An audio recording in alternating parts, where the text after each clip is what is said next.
We're live. All right, good morning, everybody. Today is January 23rd, 2025. It is 10 a.m. and I'm John Belamowitz calling the Texas State Board of Examiners of Psychologists meeting to order. Diane, will you please call the roll for us? Sure. Mr. Adler? I am here. All right. Dr. Becker? Present. Mr. Ryan Bridges? Dr. Jeanette Calhoun? Dr. Cartwright? Here. Dr. Lambden? Here. Dr. Singh? And Mr. Zagaris?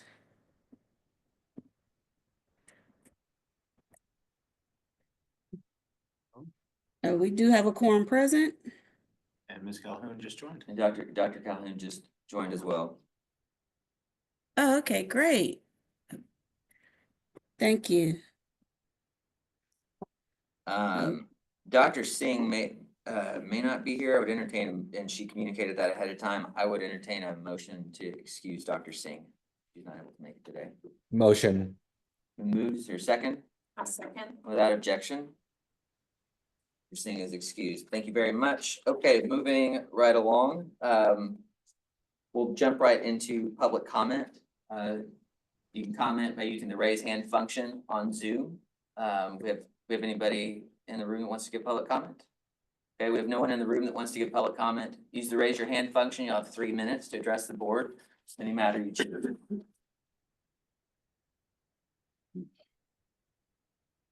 Ms. Moore, do we have any raised hands? There are no raised hands at this time. Okay. Well, moving right along then. I'm going to keep my report very short and sweet. Today the budget came out, or yesterday I believe the budget came out in the legislature, which we'll be taking a look at. Mr. Spinks and I are going to be going over to the Senate Finance Committee next month to give them an overview and stand for any questions that they have. I imagine that we may talk about some of our exceptional items being funding of an alternative to the EPPP test. I'm going to kind of combine this and allow Dr. Cartwright to chime in as well in terms of a BHEC update as well. The most notable probably update from the board level also, actually, let me go rewind. We'll talk about the EPPP. They have delayed implementation of that and essentially reimagined the EPPP, and it will be something completely new, but that is surely a reprieve from that January 1st, 2026 deadline that we had looming, that we would be left without a test if we were unable to adopt that second test. So we're in a much better position to actually craft a better solution without being under duress. And Dr. Cartwright, anything from a BHEC level that you want to add? Not really from the EPPP2 standpoint. Okay. I mean, we could, unless we want to reiterate what the, in the November 5th letter that kind of just outlines what they say they're going to do. They're going to try to establish a working group. So they'll have a call for volunteers. They're kind of to talk about various items like key issues surrounding reimagining EPPP, workforce needs, costs associated with the exam, licensure portability and access to quality mental health care. And they're supposed to be creating an ASPPB board subcommittee for development. They're supposed to be having town halls so that there can be active feedback from various boards and member jurisdictions, and as well as a job task analysis. So we obviously want to see those things happening and make sure that membership boards have an active participation in this development, and we want to ensure that. So those are what they're saying they're going to do. We hope that things follow that way, and that if this construction does occur, that we're going to be a part of that if that happens. And yeah, coming back to the annual meeting with ASPPB, we had the bylaw change that we had proposed, which did fail. But it was the amount of support that we had was sizable. And I think it was sizable enough that I think position of Texas and a lot of other states became just impossible to ignore. And I'm glad that they relented. So, and additionally with that committee, I'm going to call on Mr. Romick here. You're on the committee. Care to elaborate on? That's correct. The ASPPB called for volunteers, and on behalf of Texas, I submitted my name and heard just a day or two ago that I was selected to be on the committee to pursue Great. this reimagining. And so I will take our concerns and considerations to the committee, and particularly, I know one of a big that the right answer is to just combine everything. And so I will voice that to Creek. I appreciate that, and we're glad that you're in the room. And I think I'm also just appreciative that you were willing to step out to do this. I think wanted The to say- video for the board meeting is not showing. We have audio, but no, there we go. It's back. Okay. Thank you. Thank you, Mr. Bridges. What I will say is that I'm glad that you're there. I'm glad that Texas is part of it, and I think that I wanted to be sure that we're not characterized or shown as just taking our ball and going home, that we still are committed to being part of a solution. So I'm grateful for that. Mr. Chair, I would note, if you'll note for the record, Mr. Bridges and Dr. Singh are present. Oh, very good. Thank you very much. Dr. Singh, Mr. Bridges, good to see you. Thank you for being here. That concludes my reports, unless anybody else has anything they want to add. If not, I'll turn it over to item 4C, report from board administrator and other staff. If y'all have anything to add for us. I would, Great.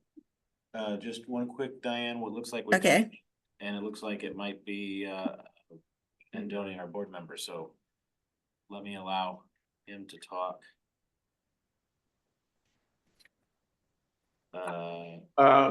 Can you all hear me? I apologize for interrupting. I don't see my picture up there. We can hear you. Okay, thank you very much. I'll lower my hand. And if you could activate your camera, for us. I thought that I did everything. I signed into the Zoom like I normally do.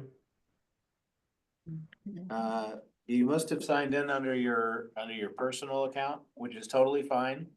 If you could look at the bottom left of the screen and make sure your video is turned on.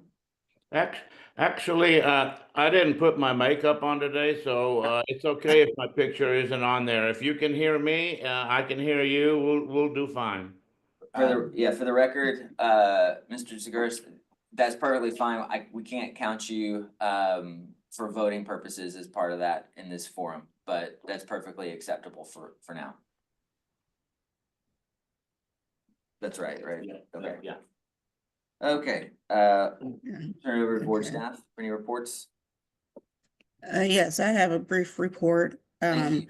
Sure. Since our last meeting, we do have the reciprocity agreement with Oklahoma, and that application for reciprocity is active on our site as of now.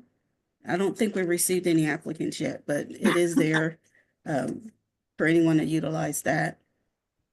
Diane, we have actually licensed one person under reciprocity. Oh, great. Good news. Yeah. And, as we approach our new year for 2025, I just want to remind the board that we do have opportunities to reach the public and licensees through lunch and learn opportunities. So if you guys think of any topics that you would like to discuss moving forward, you can submit those and we can get those scheduled for the year. Good. Yeah, for SciPac, our numbers are well, first of all, there's 42 effective states. New York and Massachusetts still have active legislation. Our APIT authorizations are 951 for the state of Texas.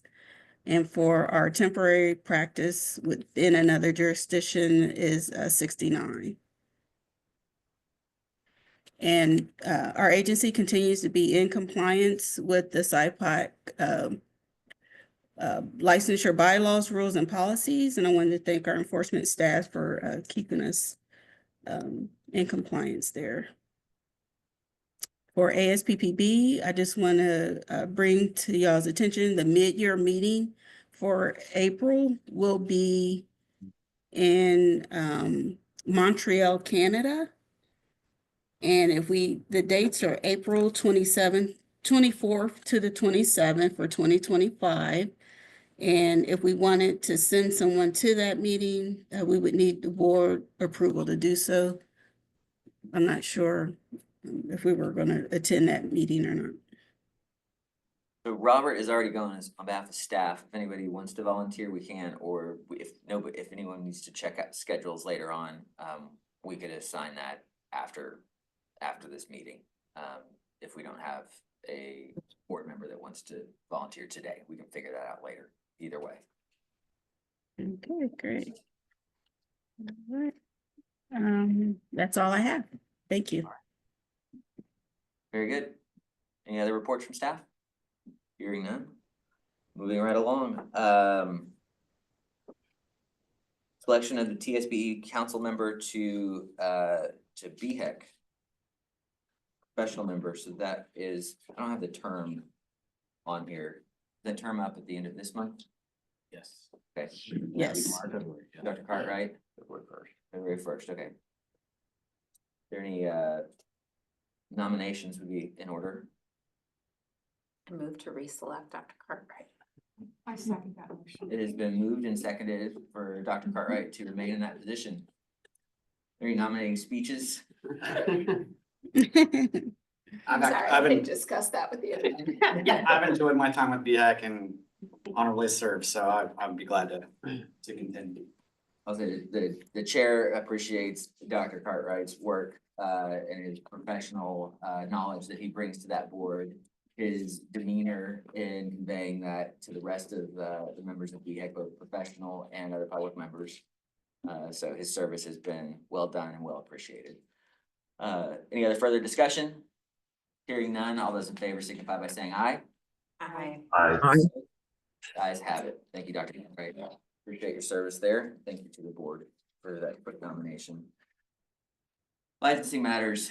We're gonna go over to 6A, board review and possible action on appeal of license applications. We'll start with the first one for a reinstatement, Dr. Carlos Smith.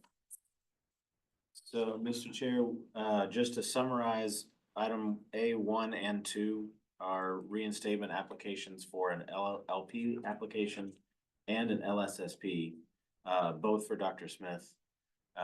Dr. Smith previously had licenses with the board that were revoked related to a criminal conviction relevant to Medicaid fraud. He had, I'm forgetting which other states, but had other licenses in other states also revoked.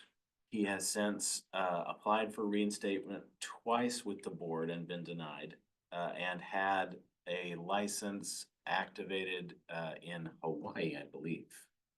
Remembering that, Hawaii. And so he appears before the board again, asking for reinstatement. I believe he is online. Dr. Smith, are you? I know the other applicants are. Dr. Smith, if you're there, go ahead and use the raise your hand function.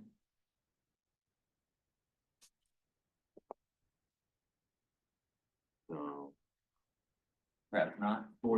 otherwise, for the board's consideration, staff continue to recommend denial as we have no grounds to change what the board has previously determined, as it is not time for reinstatement. Certainly at some point, it may be appropriate, and you all may want to discuss what length of time that is. But that is where staff sit. That was sort of my question, what's changed? And I don't see anything that's changed, and it does not appear that Dr. Smith is here to explain any of that. Is there any discussion or motions before the board? Just out of curiosity, I'm just not finding this in the board materials. When was his license originally revoked? Like how many years has it been since the event? It was 2019. It was 2019. it was a resignation order on August 13th, 2019. Okay, thank you. Just out of curiosity, do we have in our rules any standards for when we consider reinstating after convictions? We have a minimum. We have I believe we're at a minimum of 1 year, so it Okay. cannot be reinstated in less than a year. And we put in the order itself, the resignation order, that he couldn't reapply for 3 years.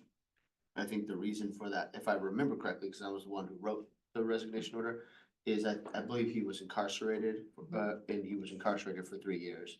So it only made sense that if you're in prison, you're not gonna be reapplying. So once he got out, then he could reapply and be reevaluated at that time. So that was the only additional to what's in the reinstatement rule, which has the minimum of the 1 year.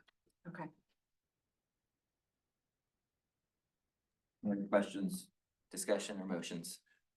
I've got a I'm sorry, question. Andoni. Well, Mr. Andoni has his hand raised. Mr. Zagoras. Sorry. Mr. Zagoras, you're on mute. Mr. Zagoras, you're on mute. Go ahead and unmute yourself. Space bar. There we go. I do believe that when you do the Medicaid fraud, that there's a separate, and I know we have our rules regarding him being not a very nice person and stealing money, but or taking money, pardon me, that wasn't appropriate, trying to be diplomatic. But I do believe that there is an extra penalty on the Medicaid thing, and I do believe that it is that he can't ever work in this area. So looking at the future here, it's apparent that he's going to keep trying to get reinstatement. So I do believe that we need to plan. So if we're going to look at some sort of agreed order, I do believe it has to include where he can't ever work for any kind of third party building. He has to do cash only work.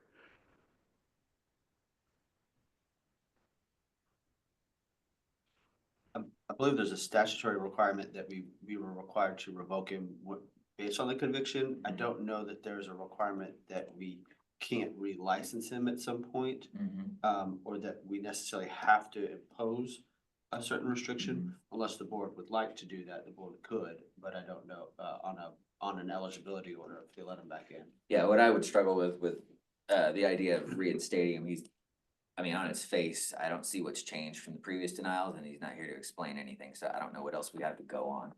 Mr. Adler, I'm sorry. Or sorry. Sure. So I'm a big believer in, at some point, given enough time, where somebody can show that they've changed. And I hope at some point we will be able to reinstate his license. Mr. Chair, you mentioned nothing's changed. What would change, in terms of that would be noteworthy? I don't know. Yeah. Every story is So, different. I have no idea. right, he's not here. I wish he was here to kind of, but it's something that I think that it's kind of like a, being able, I'm not saying it's to recognize somebody's, change from a direction to another direction. Obviously, a number of years has to pass, before it's truly, believed as as opposed to somebody saying, I'm sorry after like, half an hour doing something, it's not really genuine. So I just want to say, I hope, and if we are going to reinstate him in the future, you know, clearly a number of years has already passed, right? He could be reinstated at this point, right? There's no statute or law that says at this point in time, enough time has not passed. Is that correct? Correct. Okay. So, and this is not about Dr. Smith, specifically, but just in general, it's what I believe in that kind of stuff. So just saying. Mr. Bridges? Yeah, I just, I'm thinking, and I don't know what the circumstances behind him not being here today are, but I'm thinking like if I was in his shoes, Mr. Chair, you had mentioned that you don't know what that looks like for him to show improvement, I guess. I'm just thinking if I was in his shoes and I have a hearing on something like this, I'm I'm showing up to make the case and prove to everyone that this is how I've changed, this is how I'm doing things different, this is why you need to reinstate me. I'd be making that case every single time. For what it's worth, I mean, this is just from a timeline standpoint, just a psychological barrier. I don't know that I'm comfortable entertaining reinstatement until the 10-year mark, until a decade's passed since 2019. So we'd be reevaluating 2029. And I'm not necessarily making a motion that we extend it to that. But I mean, that's the point where I think if we're looking at something that happened in someone's past, after 10 years and saying and showing up and saying, this is how I've changed, this is what improvements I've made, this is why this won't happen again. Because Medicare fraud is I mean, that's a big deal. This isn't something minor. I mean, it's something that jail time was served for, right? So, I don't know. There's not a motion that I'm making out of that. It's just, those are kind of the thoughts as I'm hearing discussion on this. Thank you. Dr. Landon, I think you had something. Yes, so I'm looking at the agreed order here that was signed, and number 4 states that the respondent seeks to apply for a license with the board in the future. Respondent will be subject to conditions of eligibility to be imposed by the board at that time. I'm thinking after reading the paperwork of this particular case, it was a scheme of upwards of $1 million that was billed to Medicare,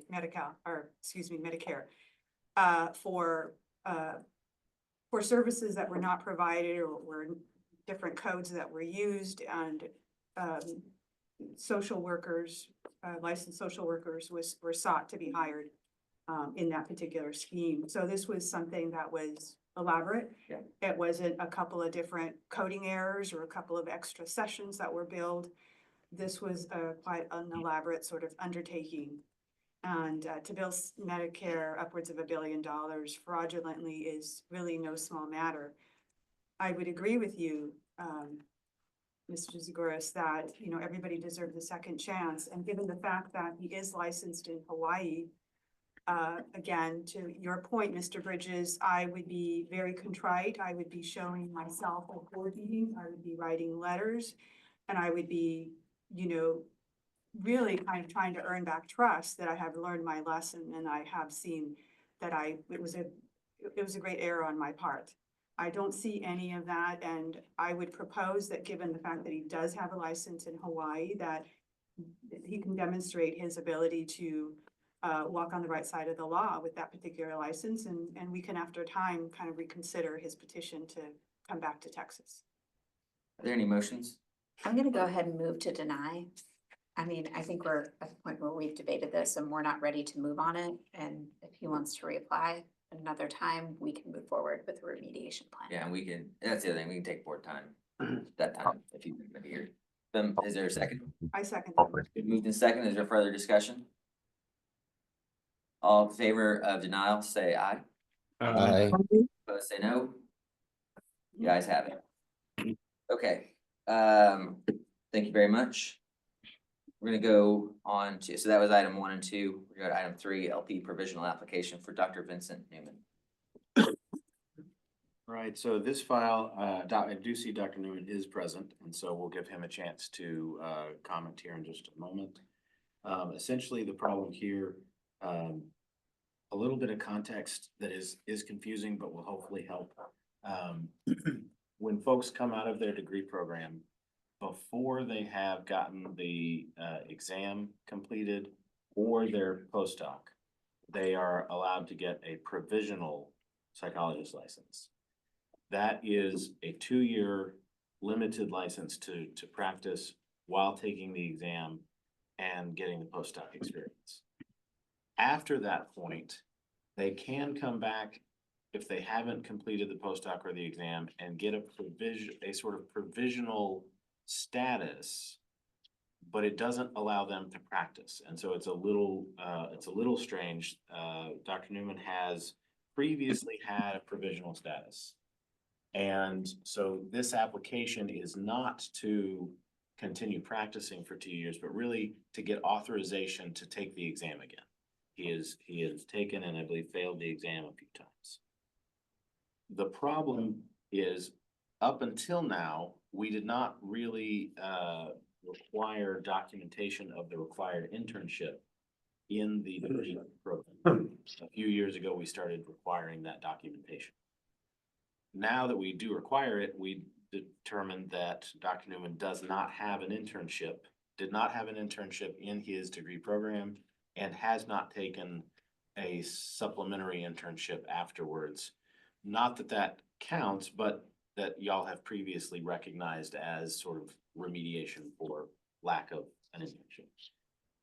Thus, even though he has not taken the exam and passed, we as staff felt the most prudent course is to deny the application because at the moment, should he go and take the exam, he still would not be eligible for a license. So that is where staff came in.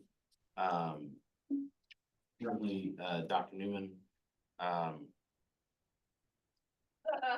and I will bring him on here in just a second, and he can explain. With the new remediation rule, you as the board do have the option to allow for a different way to meet that requirement or to waive that requirement should he prove to you that he's got sufficient background and experience. Perfect. Dr. Newman, we usually try to give about 5 to 10 minutes for this and to allow some time for questions before the board actually goes into deliberation. So we'll hand it over to you and appreciate you being here today. Thank you. Hello, board. Hello. Okay, so I formally request a waiver of the provisional pre-licensure hours required to take the licensure test and to seek recommendations from the board for obtaining my license completely. Firstly, I would like to highlight that I have been in private practice under the LPC since 2005, where I formally went full-time in the practice in 2008. I have consistently seen 8 to 10 patients per day over the years. My extensive experience in private practice has provided me with skills and the knowledge necessary to succeed in this profession. Throughout these years, I have managed employees, handled administrative duties, and taking on payroll and tax requirements. My professional experience includes a wide range of models with patients, such as psychotherapy, psychoanalysis, and such and so on. I have also utilized various tests, including the MMPI, the PAI, and many others.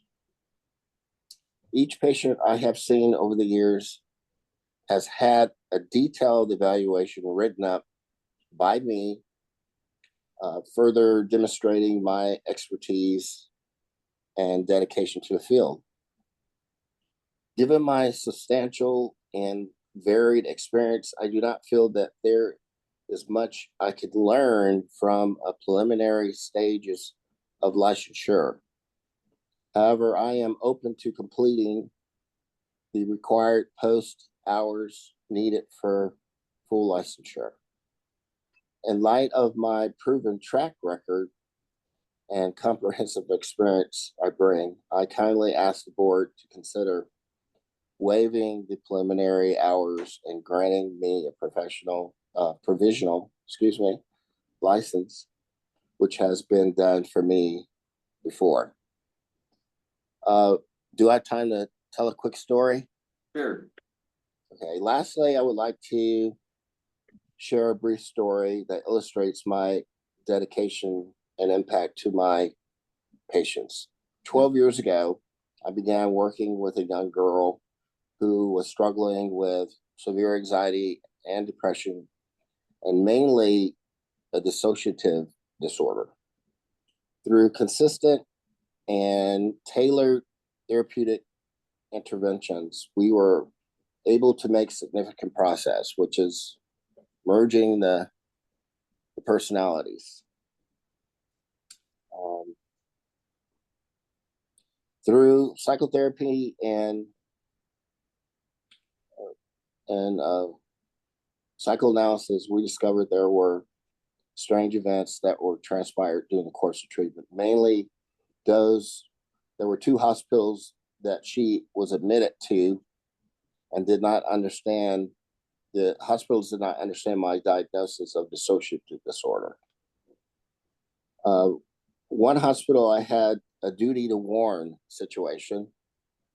I let the administration know that there were 2 pedophile personalities in her that were older and would probably come out around children. That night, the 12-year-old was put into a children's section after my warning.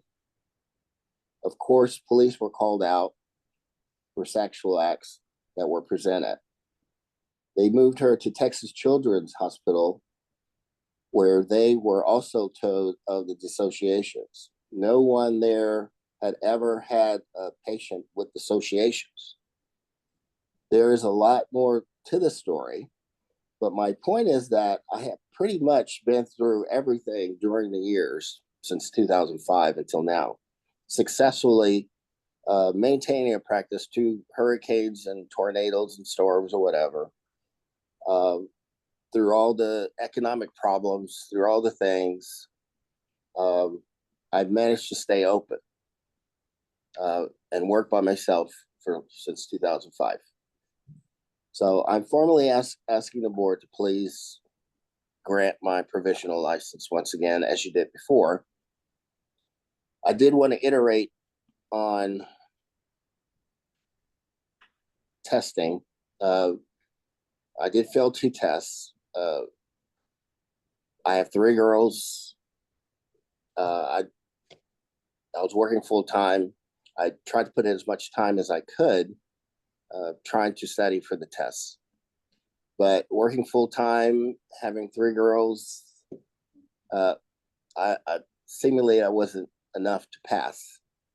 So my girls are all gone now. It's been 20 years or so.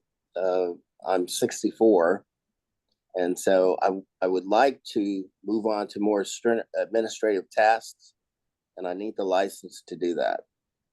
The LPC is a good license, but it doesn't allow me to move to my main experience was administration and hospitals or wherever. And I'd like to thank the board for listening. Absolutely. Questions from the board before we discuss it? I have a question for Dr. Newman.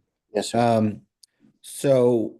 You're saying, so you've had your experience, in all these years is clearly unquestioned, and it sounds like it's been an amazing career with a lot of fulfillment.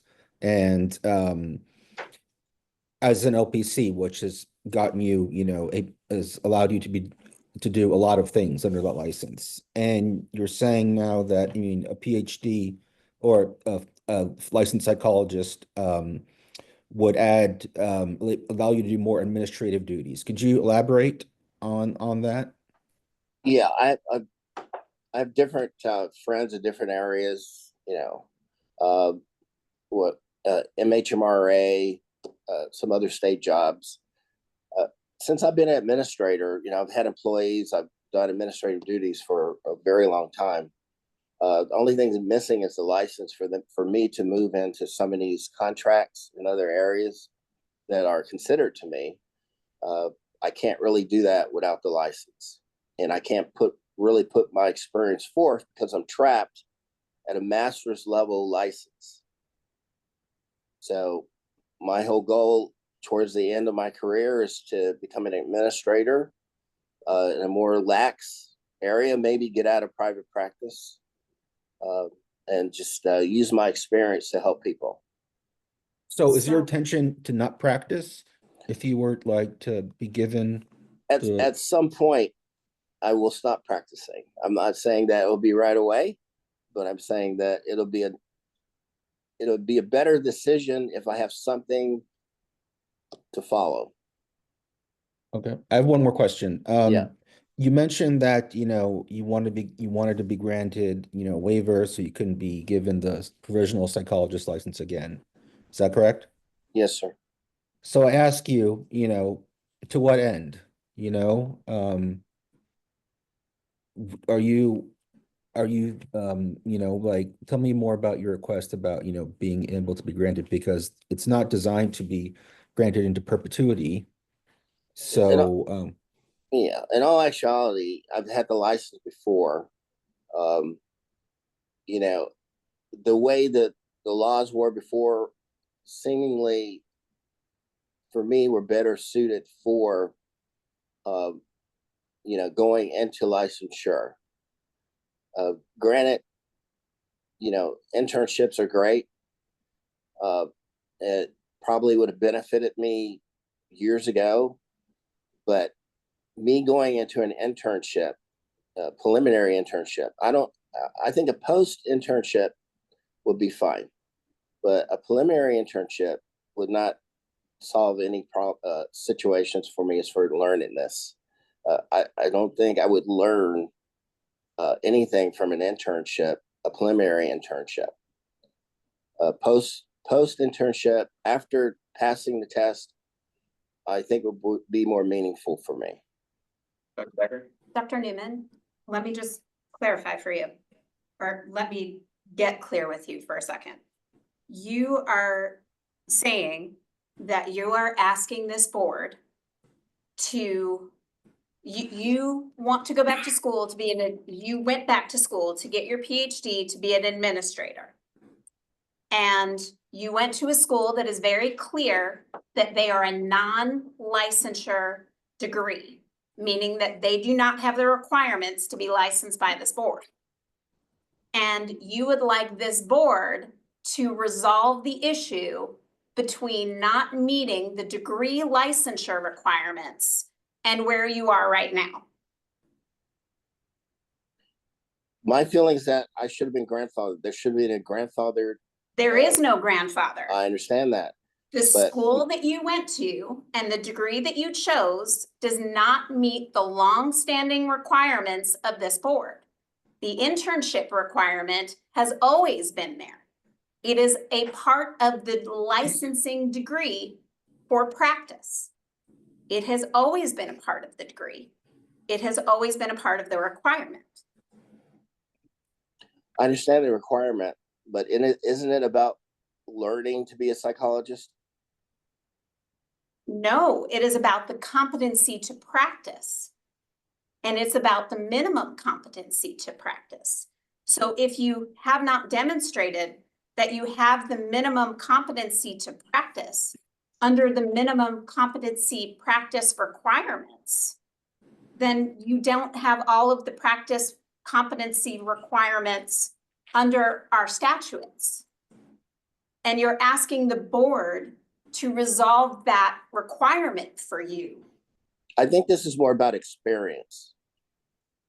I've been in business. I've been seeing patients, 10 patients a day for 20 years. I understand. That's right, but that meets a different degree requirement. Yeah, but you have not met the requirements of the degree. I'm a PhD. I'm still working as a PhD. Even though I'm a PhD LPC, I'm still a doctor. And the things I've learned as a doctor is applied to my patients, not as a master's level, but as a doctor. The things I've seen and gone through, I worked in hospitals as a master's level therapist. I know the difference. Mm-hmm. I thought I knew everything when I was master's level until I finished my doctorate. I realized I didn't know anything. And my arrogance as a master's level, you know, I can't believe the way I was as a master's level because I really didn't know anything. But when I finished my doctorate, I really knew how to combine the brain and therapy and chemicals as far as stabilizing patients. And I work with psychiatrists. I even have to tell psychiatrists sometimes, you know, what this patient's doing or whatever. Well, sir, there are probably hundreds, if not thousands, of doctoral level psychologists in this state that do not practice as licensed psychologists because there are different requirements to their doctoral degrees than what are the requirements of this licensing board. So there's a difference between an educational degree and the requirements of this licensing board. So I will stop there and allow my colleagues their questions. Mr. Zaguris?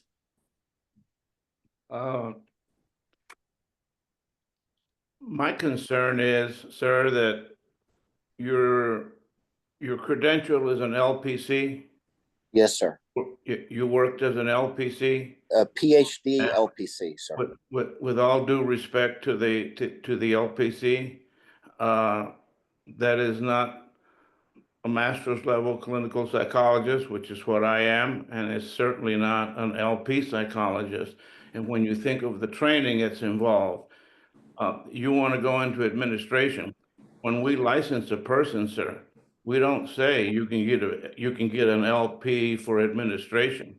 We say you can work with people that are severely mentally disabled. You can work with school children. You can work with people that are dying of cancer. You can work with a variety of things. Now, your choice is to want to go to administration coming from an LPC background, and I'm sorry, but that credential just doesn't cut the mustard to be qualified to be licensed as an LP.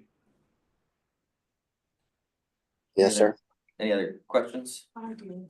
Dr. Lambden? I have a couple questions. Good morning, Dr. Newman. Good morning.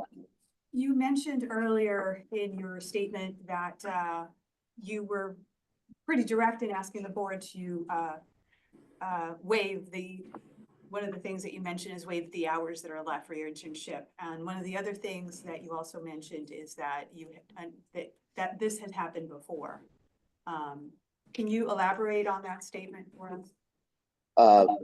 As far as the testing, or I don't know what you might have been referring to, but you did make the statement that this had been done for you before. I've had 2 provisional license issued to me before. Through this board? Yes, ma'am. Okay, and tell me where the hours come into play.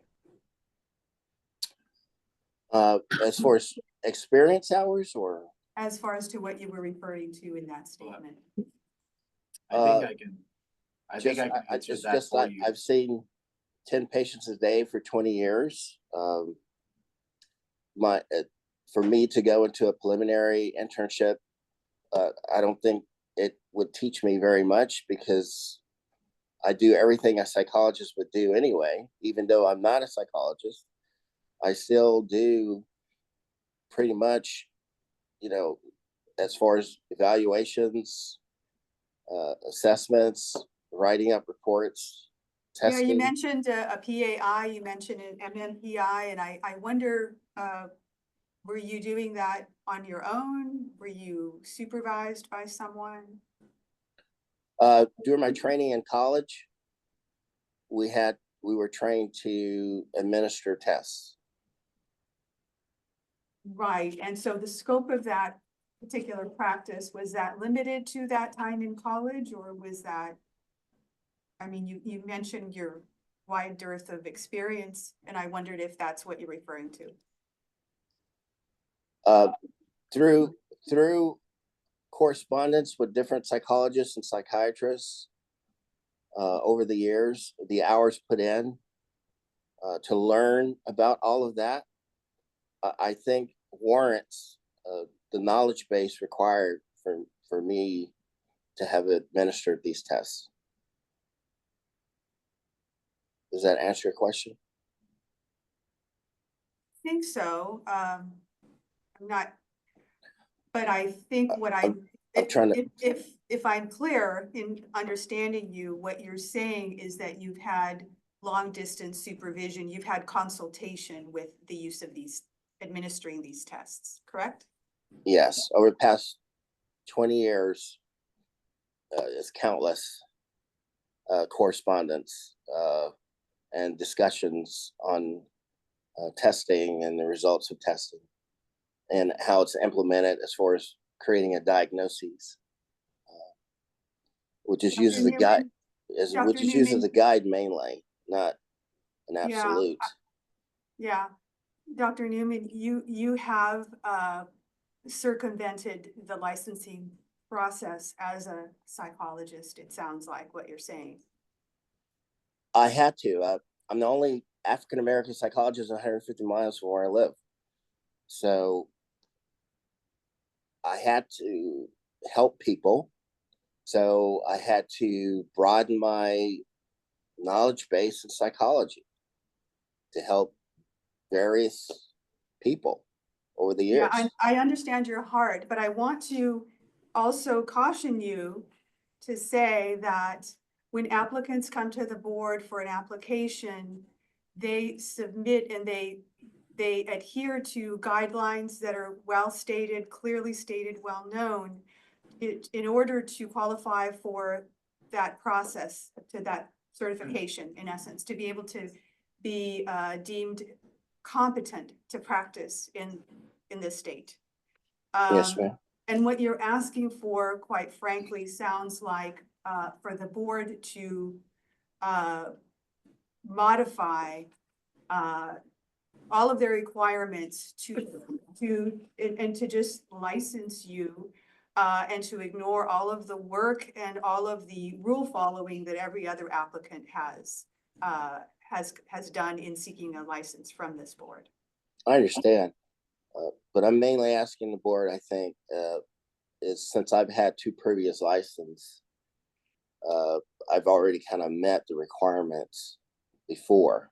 And I'm asking. But you Hang on haven't. real So with quick, all due hang respect- on real quick, housekeeping, we'll have a few more questions, and then we'll still have plenty of time to discuss this internally as a board. So Dr. Cartwright, go ahead. Yeah, I mean, licensed as an LPC, there's a licensed psychologist is a different license.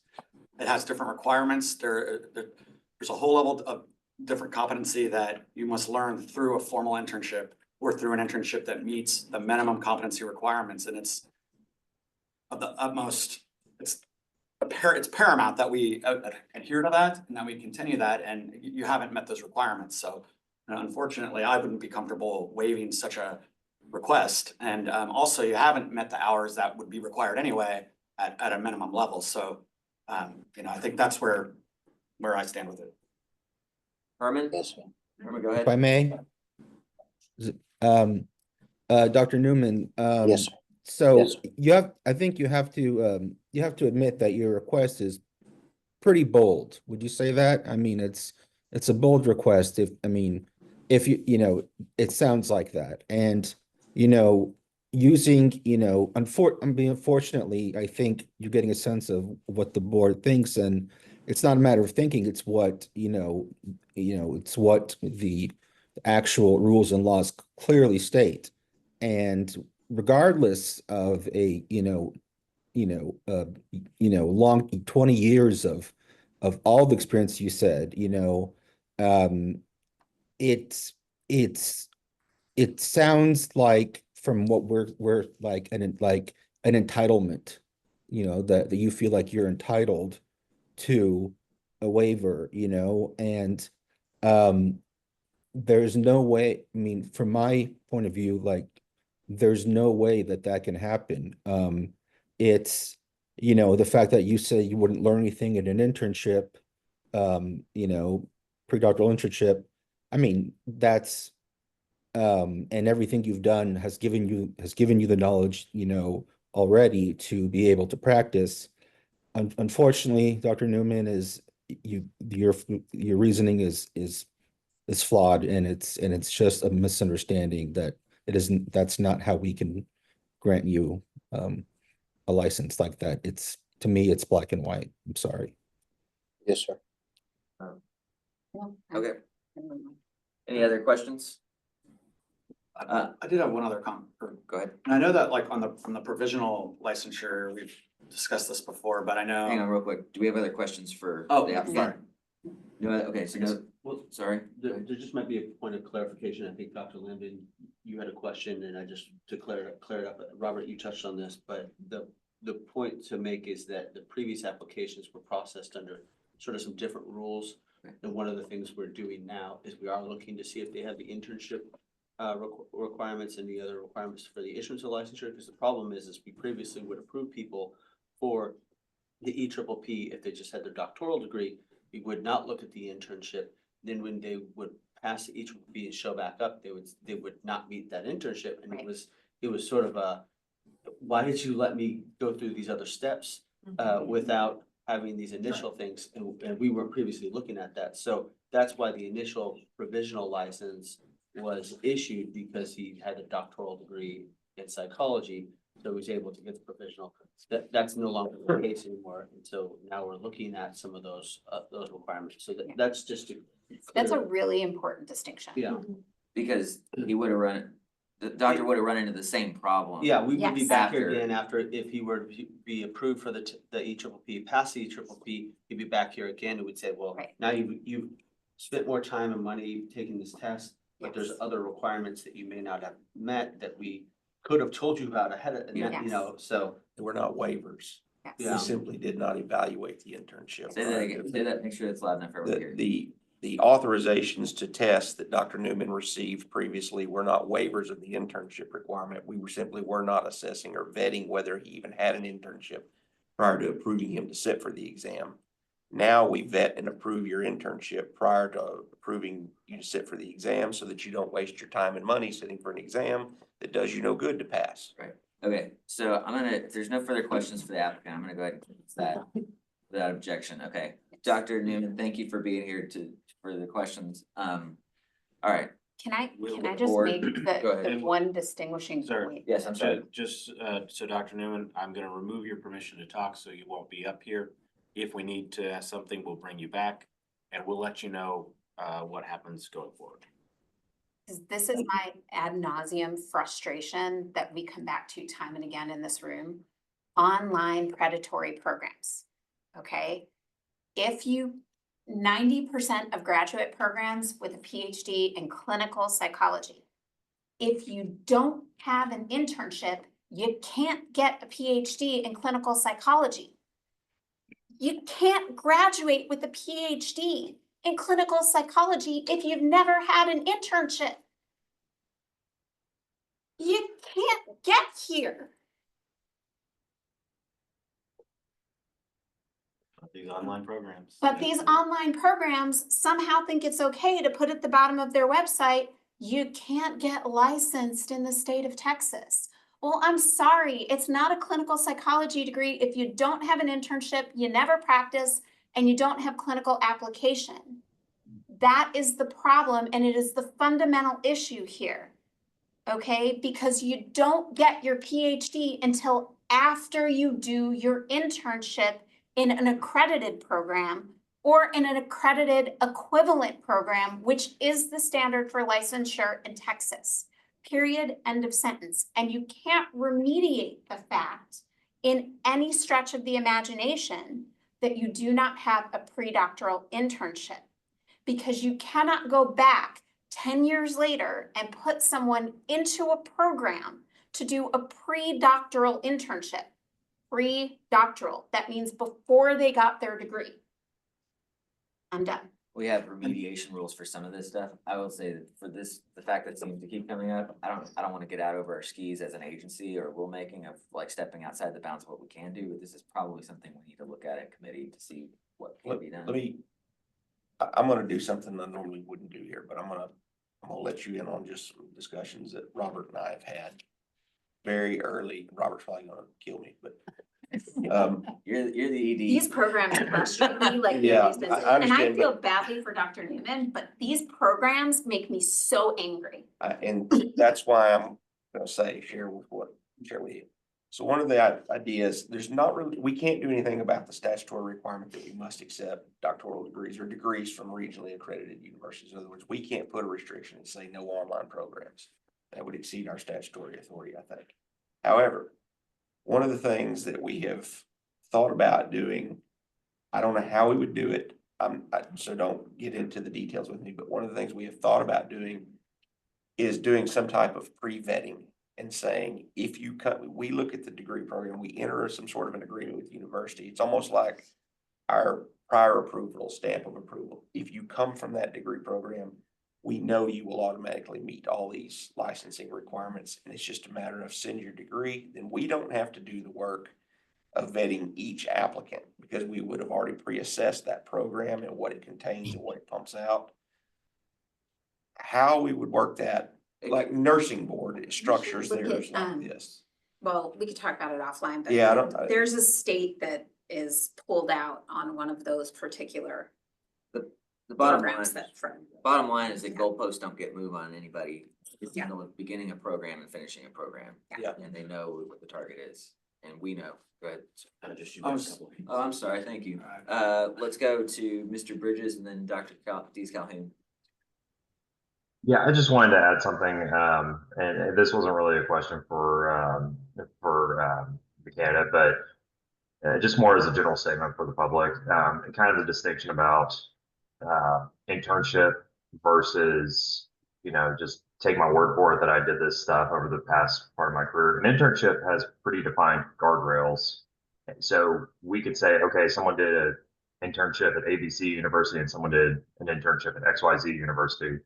And we can say, okay, that's accredited. Kind of Dr. Becker's point, it's accredited. It's part of an accredited program. We know what the guidelines of that internship looks like. So I take exception to the mindset of, well, I'm not going to learn anything additional from an internship. I don't think that's entirely the point. I think the point is it gives us a way to say, okay, this was completed and we know what the parameters of this looks like, versus just saying, just trust me, I've been doing 10 cases a day for 20 years and I'm sure this meets that requirement. It's not the point of the requirement. So there's not really, I don't have any action that comes out of that, but I think it's an important distinction to make for anyone that's listening that might say, well, this person has been doing this for years. It's kind of not the point of the internship in the first place. So I just wanted to put that out into the ether. Dr. Calhoun? Yeah, as a non-practicing or not as the person who doesn't practice psychology, this is something that came up some years ago, and I still think that we're not approaching the answer to this problem in the manner that we should.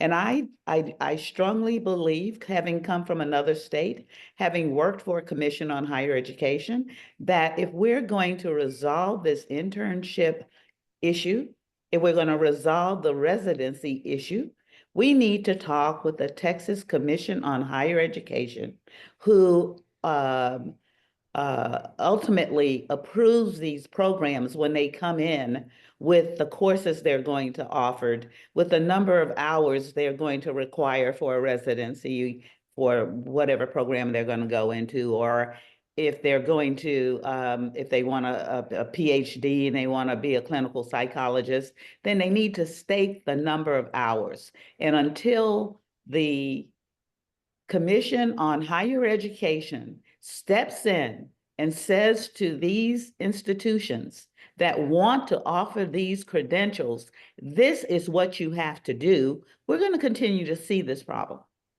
We're going to continue to see it. It has to be taken care of somewhere else, and we're not, it shouldn't be taken care of at the board. It should be taken care of at the Commission on Higher Education.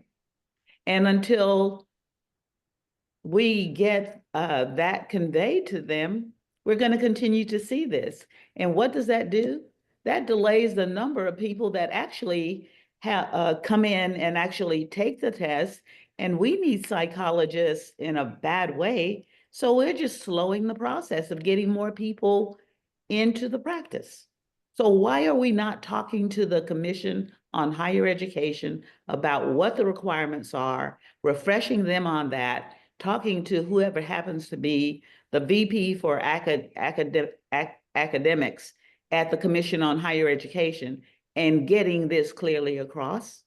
Because it surfaces every now and again. It surfaced 2 years ago. It surfaced 3 years ago. So why aren't we dealing with it with the Commission on Higher Education? Any other discussion or motions? Like everybody. Well, just one thing, I think the key here too is that to be granted a provisional license, you must meet the internship hour requirements. And in this case, that didn't happen. And so it's almost like a non-starter there. And I don't really think we're in the business of waiving the amount of hours required in a program. These programs need to be set and these internship programs need to be the way they need to be, the way that to meet those minimum requirements, if they're not accredited. So, I mean, I just think a lot of the problem here is, like Dr. Becker said, it's the actual program and the requirements of that program. that's what's causing a lot of these issues. But in this case, I don't think a provisional license could be granted just because those hours weren't based on the new rules. And again, I know there was some grandfathering prior, but I think that's part of the problem with this case. But I don't, I just don't see how we could ever be all right with that. I'm gonna move to deny. Hang on a second Oh, real sorry. quick. Antoni had his hand up. Mr. Seguris, you have any closing thoughts, questions? I believe, what Dr. Calhoun said. However, Walden University has been around forever. And it's no coincidence that their name keeps coming up on people that are applying for, I think we've got 2 of them today, I believe, if I'm not mistaken. And so, yes, Dr. Calhoun, we're going to continue seeing this problem. Now, what my original comment was going to be, under the remediation rule that we enacted, is there any way that we could give this man at 64 years old a remediation rule, or he could have to go back and do all this stuff and then he'll be 70, right? So my point is, does a remediation issue come into play here?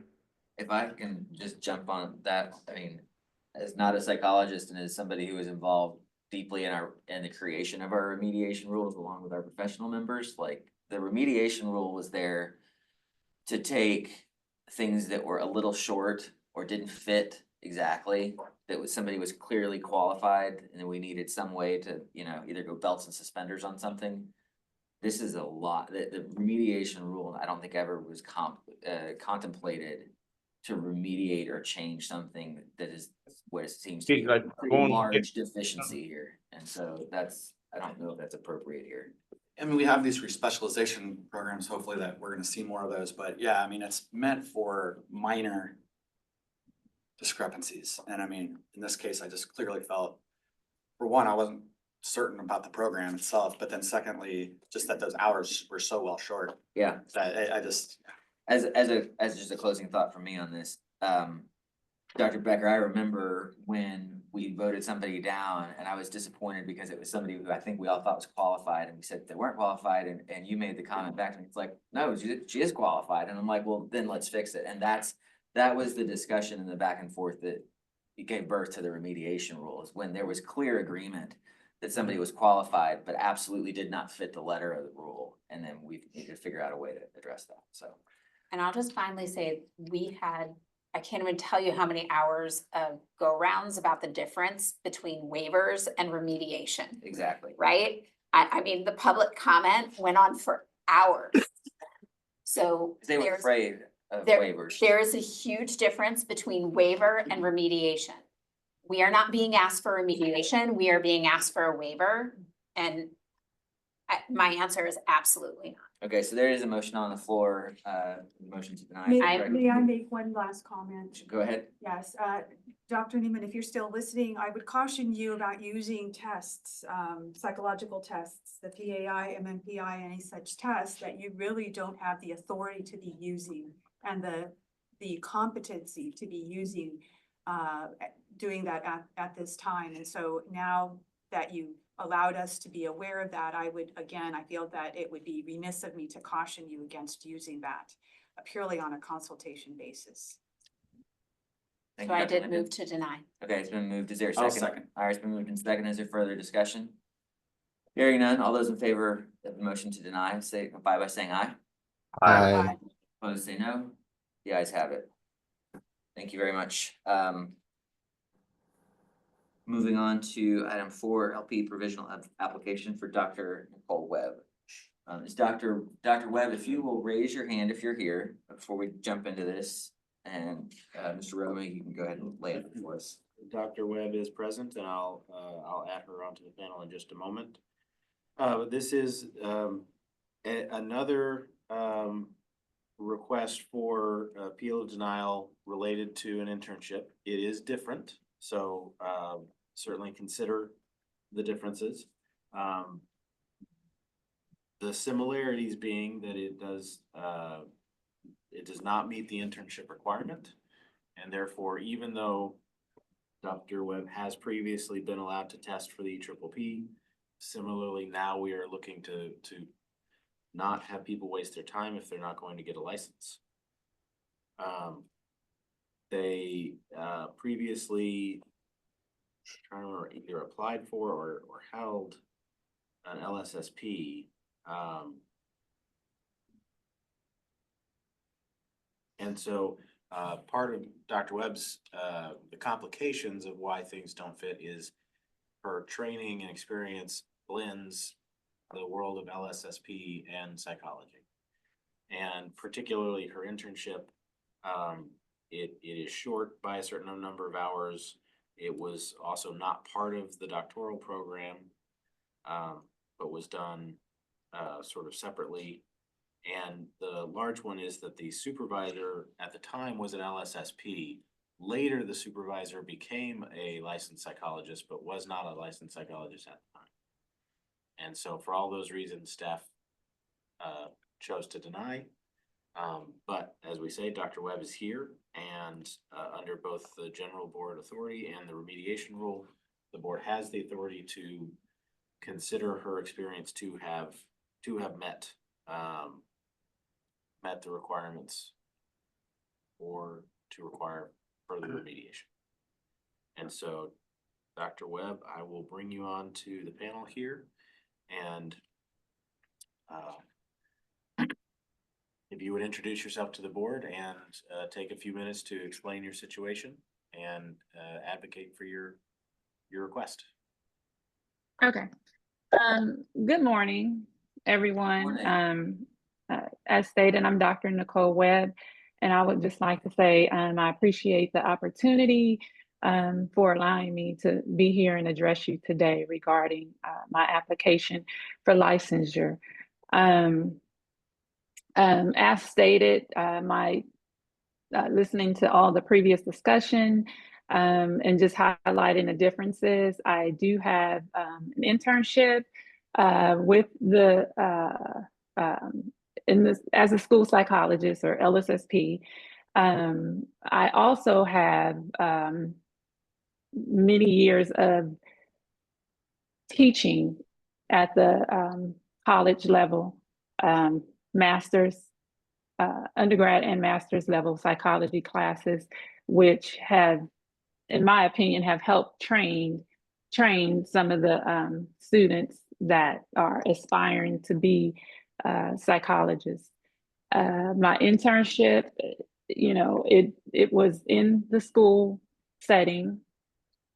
As far as I'm being able to remediate it, if possible, I'm willing to do what is needed to satisfy the internship requirement that is needed for the license. I've completed the postdoctoral. That was, I know that's a requirement, and that was also under licensed psychologist. And really, I think that is what I have to add today, and to point out what I can do and am willing to do if granted the opportunity to move forward and be able to make myself eligible for the provisional license. Good. And just for the board's extra knowledge, I don't think we put this in there, but in addition to her holding an active LSSP license with us, Dr. Webb also holds a LPC and supervisor license. Any questions from the board? Where are you working currently, Dr. Webb? Currently, I'm in private practice. I also work with Village Family Life on their board as their LPC.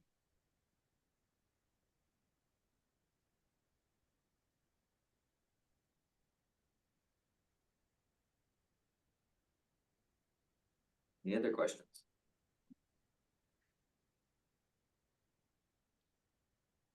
I have a Yes, ma'am. question. Dr. Yeah. Lambton. Yes, good morning, Dr. Webb. Good morning. Good morning. I have a question regarding, sorry, I lost it. See if I can find it again. But, so letter E under 2, the internship that describes, your, delineation with your experience and media and requirements. It says in the file, one of your supervisors who was your on-site supervisor, fail, I'm not sure how you pronounce that. Karen Fail. Yes, Karen Okay. Fail. So she did sign the form and signed attesting to your hours between August the 10th, 2009 to the following year, approximately June 10th, 2010. But that was, she at the time only held an LSSP license. That was not supervision that was given or garnered under the supervision of a licensed psychologist. Correct. And the other concern that I have is also that, as with the last applicant that we talked about, and I understand this is not exactly the same situation, that there was no pre-doc internship that was completed. Correct.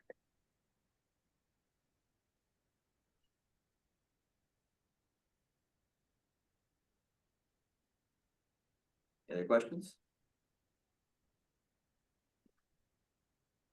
Hearing none. Dr. Webb, thank you for being here today. Thank you. We may come back to you, just don't go away. We can potentially come back to you if we had any other questions. I'm sorry. I do have Okay. one more question. Dr. Dr. Becker. Webb, your license is an LSSP, an LPC, and LPCS. What is it that you're looking to do with your LP that you aren't doing right now with your other 3 licensures?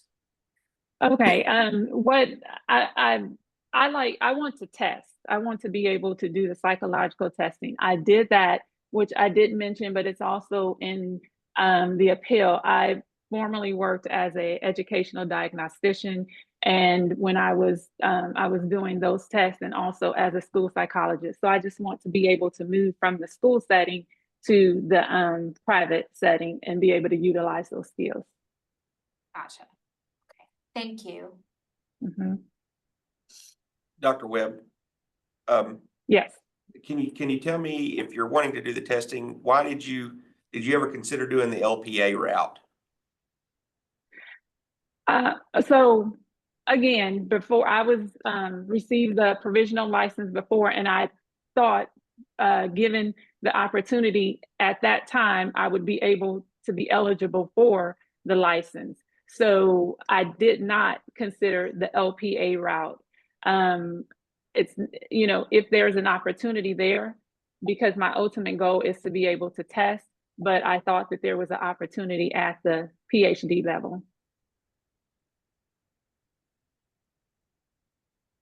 Thank you, Mr. Spinks. Good question.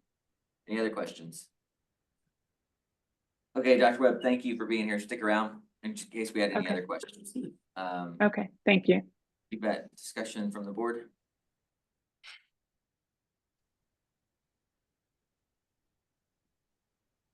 Well, I think probably one of the biggest issues here is that there just was not an LP supervising for the LP license. And that's, we're talking about an LP license here. And I mean, that's kind of number one. You've got to have that supervision piece by a licensed psychologist is very important. And then, we're still short 477 hours on top of that. So I think that makes it difficult because obviously she's clearly qualified as an LPC, as an LPCS, and as an LSSP. Very impressive. Obviously, we'd love to have anyone like this in the profession.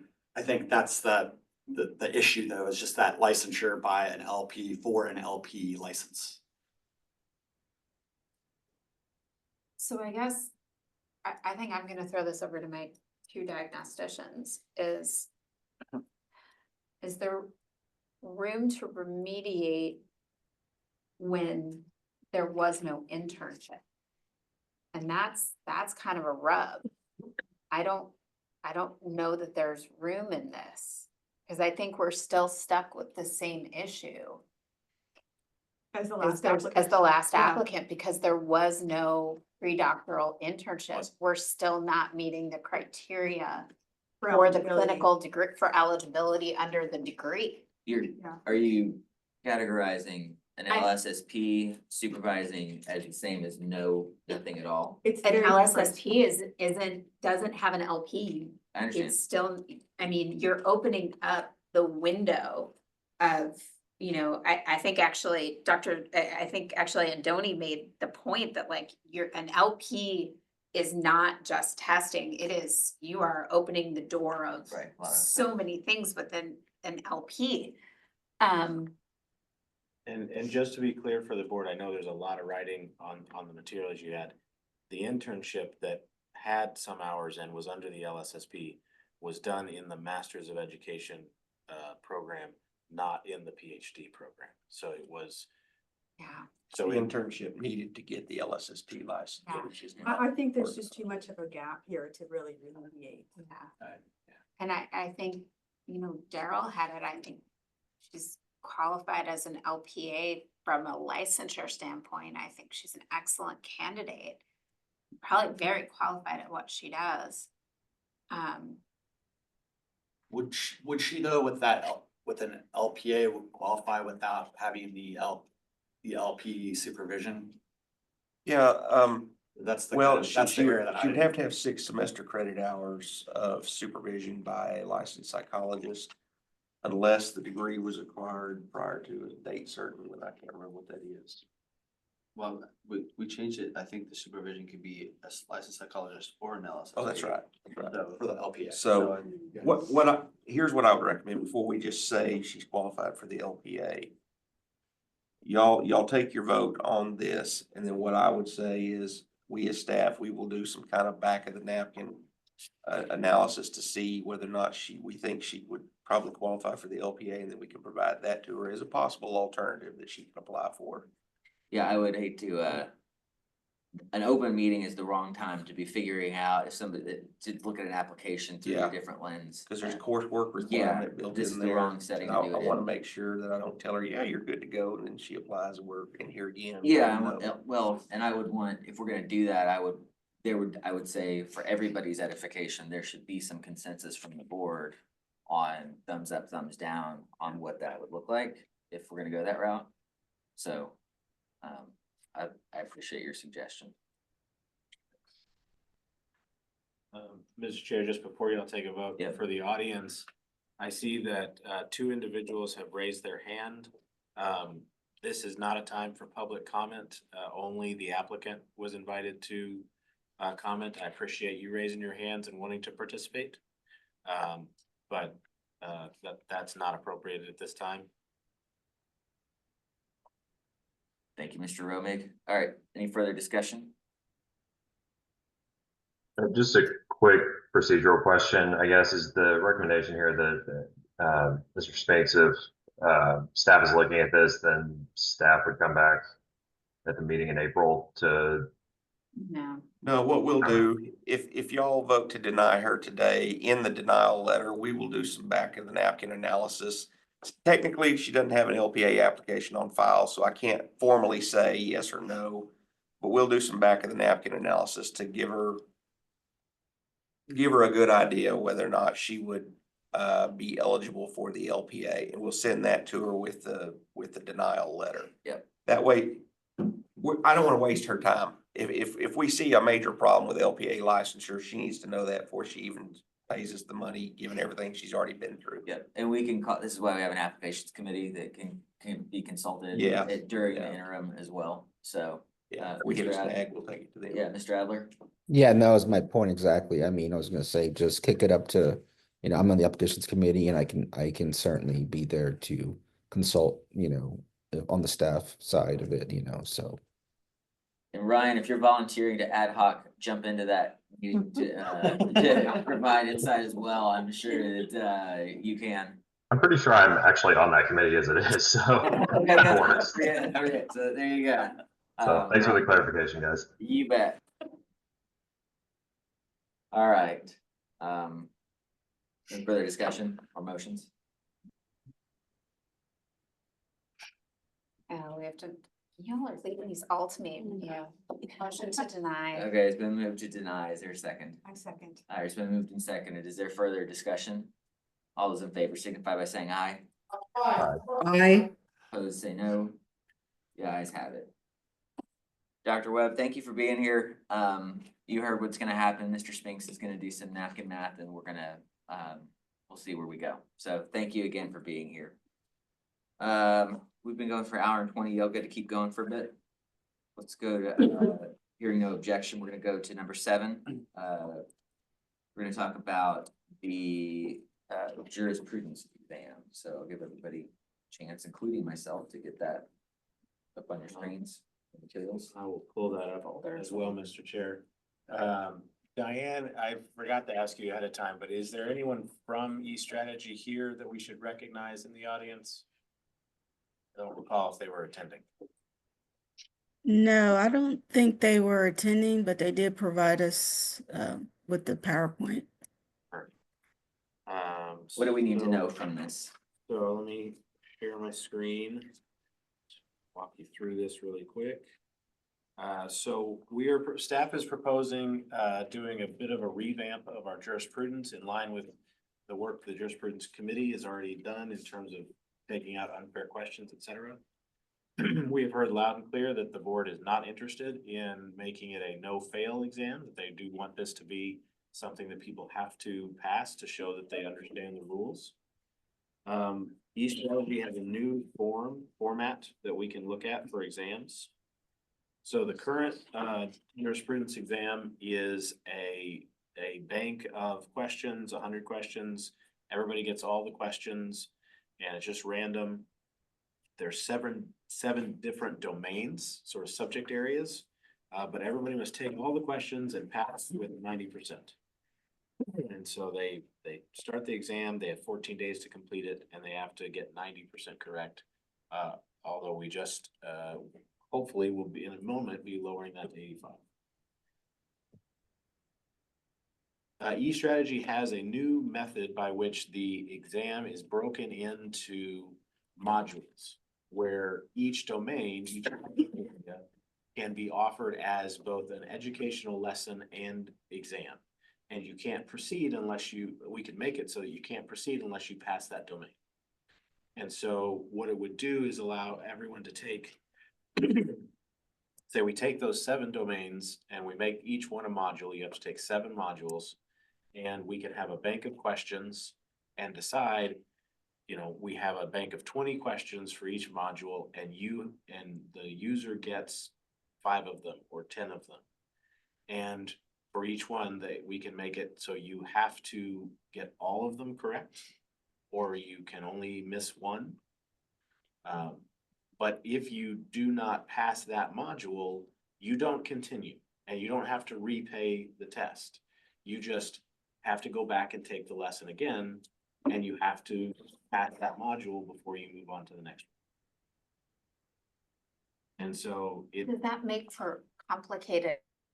So I guess what I'm asking is, does that make it so you have to pass each module at the pass percentage, or you have to pass the overall test at a specific percentage? Each module would have its own pass rate, if you will. The ones that we have seen eStrategy give us examples of, they actually make it a mandatory 100% pass. It is a smaller number of questions and it's coming right after having learned all of the material. And so it's saying, that's my brain. You sit there and you learn about the governance structure of the council and the board, and you have to answer 3 questions about that. You have to get all 3 right, or you have to do it again. Oh, so you're gonna give the material, the specific material that we would want them to learn, as opposed to saying, here are all the rules that you need to know. So we're actually putting forth exactly what the content is. Exactly. So it's teaching, it is, to use a phrase people often use, it is teaching to the test, but it is breaking it into digestible chunks. Are they using the refined versions that we've been doing in our jurisprudence committee? Are we gonna select those questions, or are they pulling out our bucket of So right now, they have updated all the questions that we asked them to update, and so that is, everyone's getting those updated questions. Okay. We would still be in charge of deciding what the domains are, what we want to teach them, and what the questions are. That would still fully be in the board's control. Luckily, the folks at eStrategy have a test development staff who would do the legwork of writing the material and the PowerPoints and the videos. We wouldn't have to do any of that. And by the way, it's free, which is kind of nice. Do you know if answers would be randomized? Yes, you can Like, make, it's just so that someone that takes it can't just like, no, oh, that's B, like every time. We want Yes, to make sure that, yes, that like exactly. the answers are randomized so that. the questions and the answers are randomized, and so you, if we only put 3 questions in for the domain and they got the same 3 every time, then you would expect it only takes 1 time to know what the answers are. But that, it would be up to us to have a sufficient number of questions that it is pretty random every time what they get. So I have a question. So would the board officially be recommending or saying that this is purely supplemental? Or are you saying that material to study? Or are you also recommending that people, as they have in the past, just continue to study the jurisprudence content before they sign up for the test? It would certainly be like any exam. It would behoove folks to have read the rules ahead of time, and that would be a good practice. This would allow for someone to sit down cold and learn the material from the lessons being given by the test.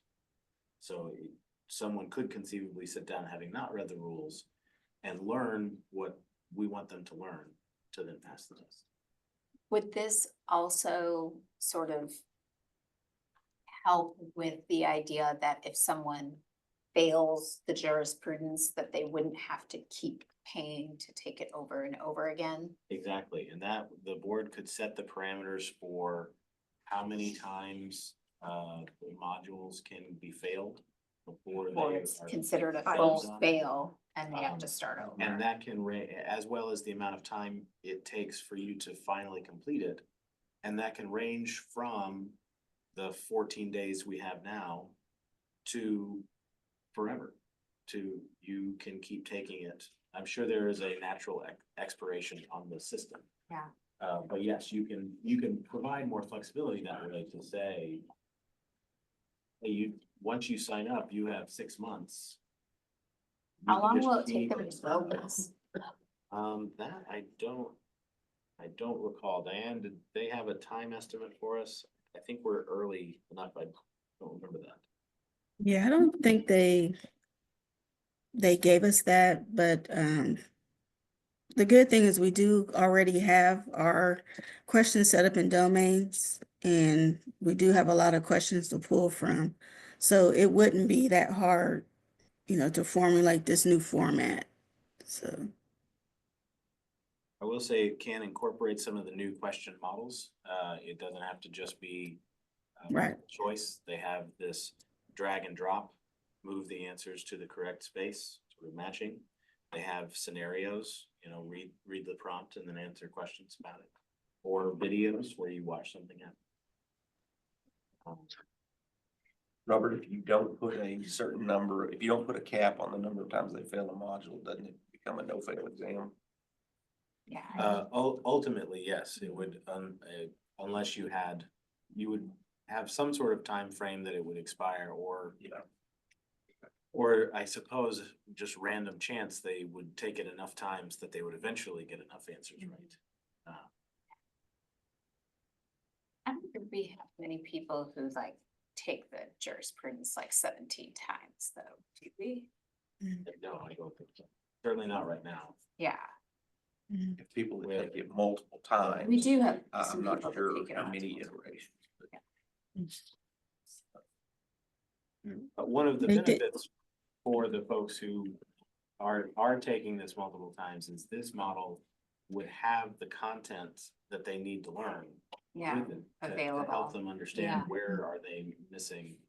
Which is the objective of this Yeah. test anyways. It's so Yeah. that you simply learn the the rules. I like to add that each strategy mentions that the module can be around 15 to 20 minutes and approximately 2 to 2.5 hours to complete the course. So hopefully, people don't need that whole 14-day window to even take it. They may be able to finish the course a lot faster in this format. I guess I'm wondering if there's a way for us to get some feedback from the public about it once it's built, or, oh, I know where I was going with this. Do we know if on this new system, there is a way to mark questions and come back to them? I know that was a big piece when we were working on this, that we got feedback about, that there was no way to look back at questions. Do you know what I'm talking about, Yes, Robert? yeah, I'm trying, Yeah. we walked through and we took it. Yeah. I remember you can go back through all of the content before you take the exam, so you can go forward and backward through the lesson. And I think you can go back through the questions as you answer, but I'm honestly not sure. Okay. But that's. Yeah, That was a can't really remember. big criticism that we kept hearing from folks. There were two of them. One, that you couldn't like mark a question to come back for. And the other was that the submit button was in a real weird place and folks were accidentally submitting. And also, if you're gonna mark them, to make sure that, like, is that from module to module? So if you're on Yeah. module 1, you mark 1, can you move on to Right. module 5, 2, 3, Yeah. 4, 5, and then go back to 1? And So that that, would be like, yours is only within the module. that definitely would be, I can pretty confidently say would only be within the module. Module. Within the module. Which is Right. fine. You can't go to the next Yeah. module. That makes sense. That does make sense. But so all staff is doing, it's just a flow chart of how people would take it. Yeah. I'm sharing the screen. But it all- sounds really interesting. So yeah, all staff is asking right now is for you as the board to approve us to go down this path. We would then start working with the vendor strategy to build these.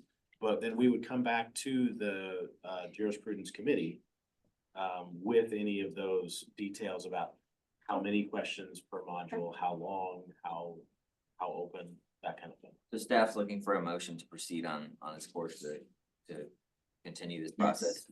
I would entertain such a motion. Yeah, sorry. I'm sorry. No, I was just gonna say, I don't know that this is the place for it, but I do have a little bit of concern about the parameters, like you were saying, essentially a no-fail, multiple or, no infinite times to pass it is essentially no-fail test. I think also there's a certain mindset that we have to take into consideration that when one enters a testing situation, that you're going to prepare for it differently if it's too easy to pass than if you feel like you have a certain set number of times in order to pass it. So that's one thing. Another thought that I had also is that given that this is essentially a prep course right before you take the exam, if people can't pass it, and I don't know what it's going to look like, but I'm just kind of thinking of possibilities, could we then be essentially responsible for people not passing it now? Or passing it, only after multiple times, 5, 6 times, because you know what I'm saying? That's my concern now. The liability. Is a liability. Like we trained, yeah. And that's why I think it's extremely important to communicate very clearly that this is supplemental, that people still have their own responsibility to prepare for the exam in whatever means way that they can. And certainly as we would craft it, I think it'd be incumbent on us to not have questions in the exam portion that were not covered in any way by the course material, because that would certainly be unfair. Yeah, absolutely. All right, any motions? I move to proceed. I'll second. Been moved and seconded. Any discussion? Without objection. Thank you. How we doing? Pretty okay to keep going for one more item here, maybe before we take a break? All right, moving on to enforcement matters. We have a SOA case that needs ratification. This has already gone to SOA. I believe we've got Mr. Bridges here, John Bridges, we've got Mr. Hyde here to explain what we need to know, but I think this is rather more just ratifying what SOA has already said. Is that correct?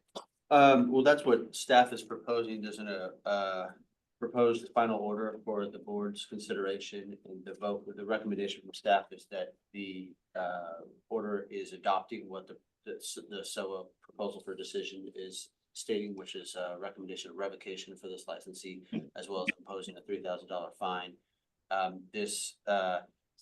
We would ask that the board approve that, and then we would send it to the council to then vote on it for final ratification at the February meeting. At the proposal for a decision did find that the licensee, the psychologist, engaged in a dating relationship with a former client and sexual impropriety with a former client. So that's the reason for the recommendation of revocation, as well as the ALJ recommended a fine as well. So we didn't want to alter what the proposal for decision recommended. We just agreed with it and recommended agreeing with it. This case did go to an IC before, and so there were 2 board members that were sat on that IC, so they would need to be recused from the deliberation and vote, and that's Mr. Zaguris and Dr. Calhoun. But other than that, that's sort of a general nuts and bolts, unless there's some specific questions about the case. I don't know if he's here, but if he is here, Patrick, I'm recusing. And Dr. Becker recusing as well. If he's here, we want to give him an opportunity to speak. Mr. Bridges, was there anything else you wanted to add to that? Just if anyone has any questions. The attorney is here as well. Yeah, Louis Lecter has raised his hand. Is he? I believe he was the attorney at the SOA proceeding. Yes, sir. Okay, without any other discussion, we can go ahead and hear from his attorney, him and or his attorney, him through his attorney. Mr. Lecter, brought you onto the panel. If you'd unmute and let us know if you'd like Mr. Fuji to also speak, but for now, I've just got you up here. Well, you should probably let Dr. Asuji in. Is there video or is that on me? Don't know Not whether that I'm looking so good this morning, but yeah, one moment. I'll see if I can. I didn't realize you were all in person. I'd have come. If I don't want to join as a panelist, but Well, is that how I get video? that's the only way to get video, I think.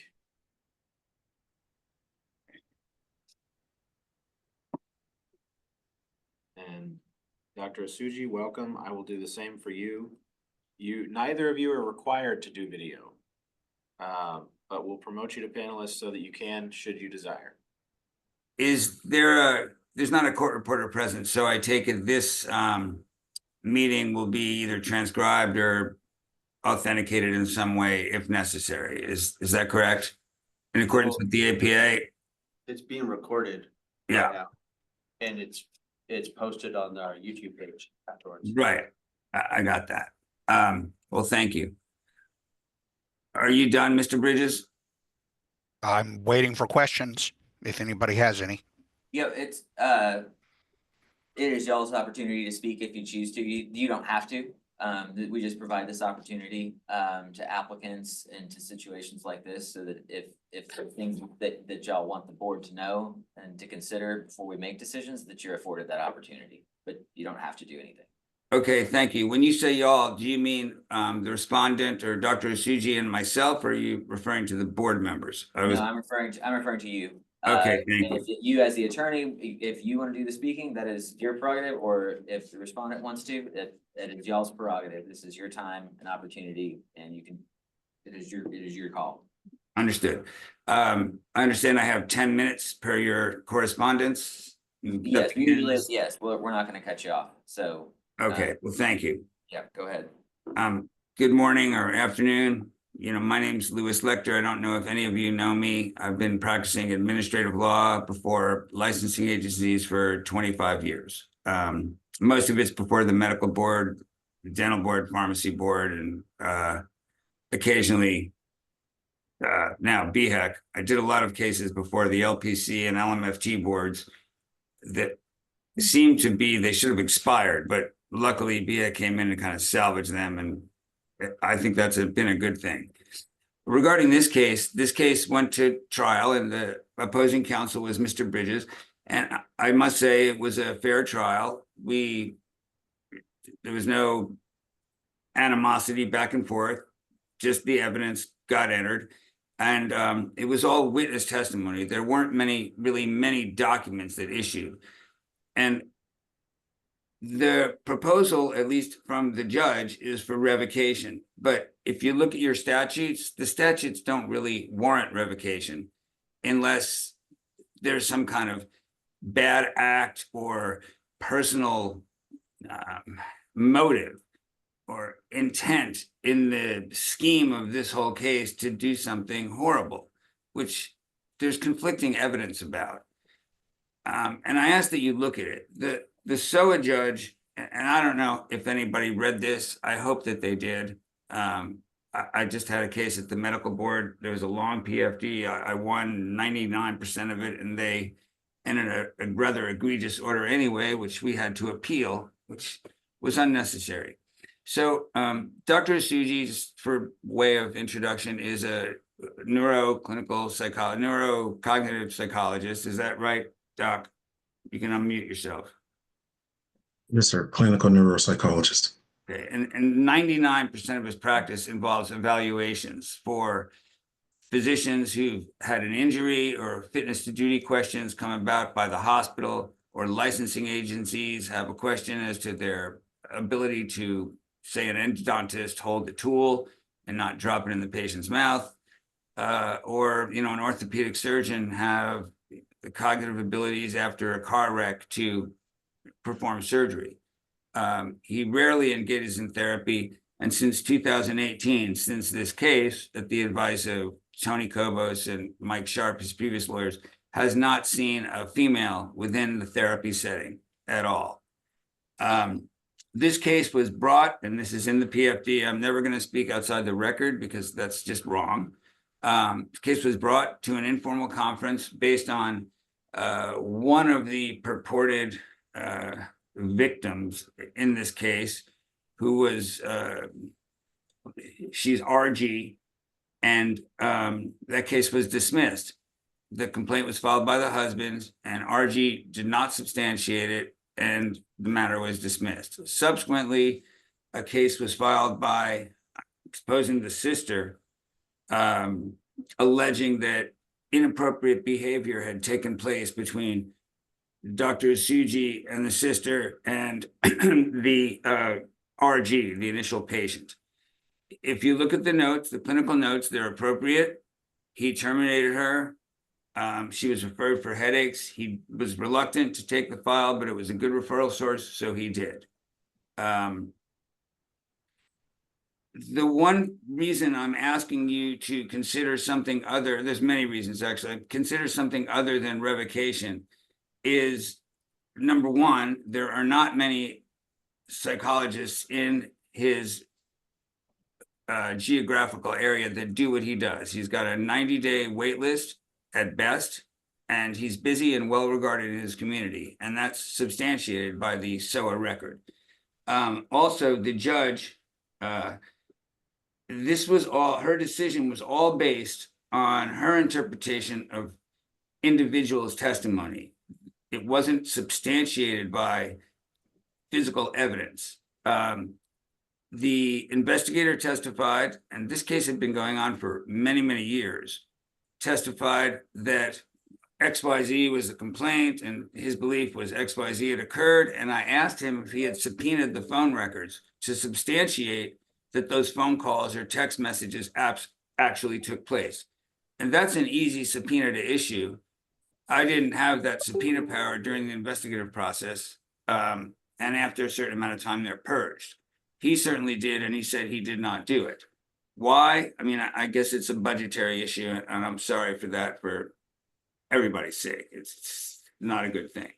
But the judge did note in her footnote that this, and I'll find the page, that this statutory violations that she believed, based in her proposal for decision, found did not necessarily warrant revocation. But for one reason or another, I suppose she didn't like him, or I don't know, I'm not in her mind. She proposed revocation, and the PFD doesn't read or warrant that. I mean, he's gone to school for, I don't know, how many years, Dr. Suji? 4 years for your undergraduate degree, and then, I don't know, 8 years to get your PhD? Wait, 8 years. Not quite 8 years, 5 years. Well, it would have probably taken me 8 years to write the thesis, but, and there's a lot of disparity between what took place after the clinical therapeutic relationship ended.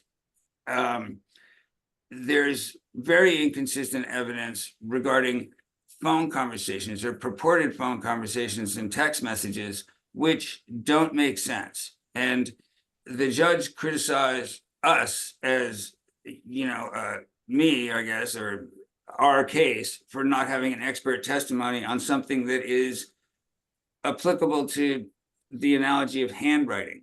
There's no expert required to know whether there is spoof software or identity-based software that can make it seem as though your phone is calling another phone. There was an inability to recognize Dr. Suji's voice, and the patient herself testified that the things that he was accused of doing, in other words, flirting with her, trying to have a relationship, based on her desire for him, was not true, that she was not interested in him, that she had never expressed an interest in him, although he says she did, but that wasn't what she ultimately wanted. And she made that very clear. So I don't know how the ALJ read into the minds of everybody involved and just determined XYZ. I mean, it's the equivalent of eyewitness testimony, which is not reliable. I mean, our position, ladies and gentlemen, is not that we're denying that the ALJ found these things. I'm asking you to look into the meat of this decision and the heart of Dr. Suji's practice and the benefit he's given to this community and this state. After I heard I don't mean to mispronounce your name, Jeanette Days Calhoun said there are not enough psychologists in this state, and it would be good if people could get the education and get a license because there's a need.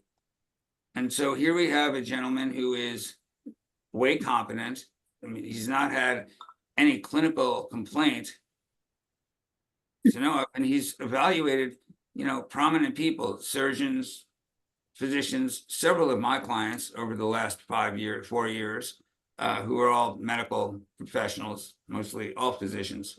And the judge's decision is all based on her impression of his personality.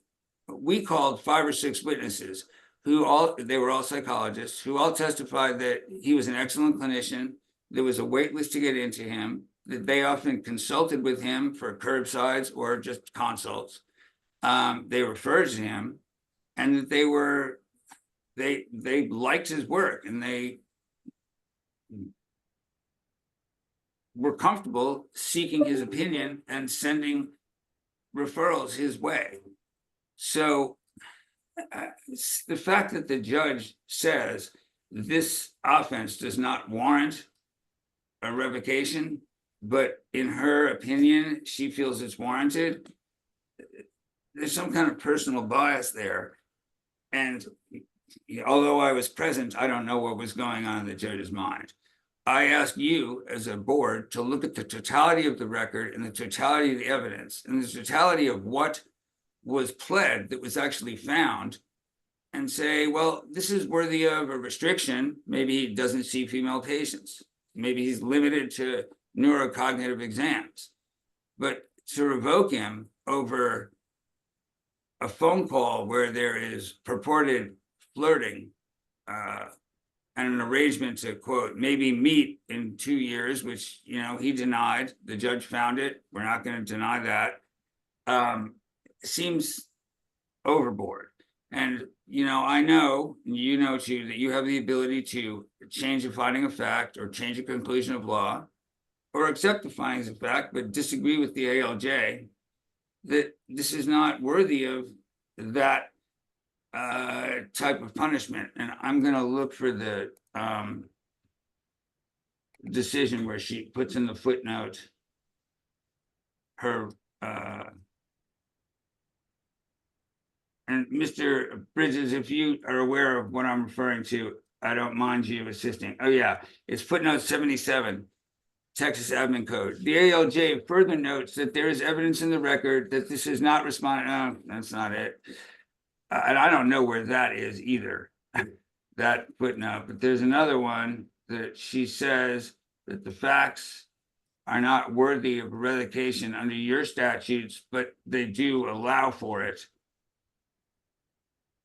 That's y'all's decision. And I would hope that based on the testimony of multiple clinicians that he is a benefit to the public. He's not a danger to the public health, safety, and welfare in his clinical practice as a neurocognitive neurocognitive psychologist is actually in the better interest of the public if there's some sort of monitoring, if you feel that appropriate, of his practice. I don't know. I've done a lot of these cases and I've never seen a case where there's no boundary violation that's physical. There's just personal testimony, but no physical evidence that backs it up, that's authenticated to warrant a revocation. And I will say there was a big debate, and I'm sure a lot of you haven't read this, about, you know, whose phone call called whose. And, you know, my argument to the court was that this is analogous, like I said before, to a handwriting fact, where a jury is allowed to look at a handwriting and determine whether it's the same or different than someone else's. The issue in this case was whether an Android phone, which texts to an Apple phone, comes up as blue or green. And I hope we all know that it comes up as green, yet for some reason it was coming up as blue from what was purported to be Dr. Isuji's phone. There's all kinds of spoof software that can accomplish that task. And Mr. Leichert, we're at 13 minutes. I don't want to cut okay, you off. I'm but if you almost could go done. and wrap it up for us. Sure. I just want to find this one footnote. Sorry. Is it 18, Mr. Lecter? I hope so. Is that Mr. Bridges? No, that was Mr. Gerald? Spinks. Thank you, Mr. Spinks. That seems kind of early, but I'll go with it. Yes, it apparently is. Because the guidelines and schedule of sanctions in effect at the time of the alleged conduct is more lenient than the current version, the ALJ will apply those that were in effect at the time of the alleged conduct. No, it's not that one. There is another one that talks about whether or not, what's the appropriate punishment. And I think that is relevant, though, that the sanctions were less at the time, but she talks about the sanctions having a range of potential punishment. And she did note that 6 years have passed since the last communication in 2018 without incident, which is an awfully long time. And at some point, she did say that there is a range of punishment that could be applied, with revocation being the harshest. And for whatever reason or not, she recommended the revocation in this instance. And that's why you as the board are here, because you have the ultimate control.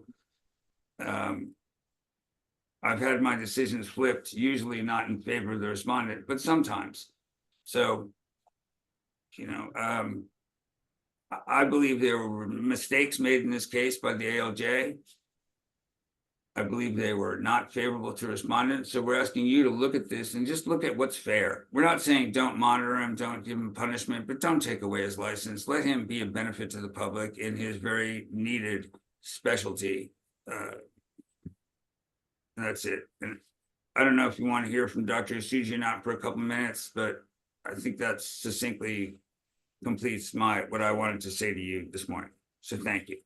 Usually we allow 10 minutes, we're over that, but I would say, Dr. Asuji, if you want to close, give you that opportunity. You don't have to, but just give you that we'll give you that choice. Thank you.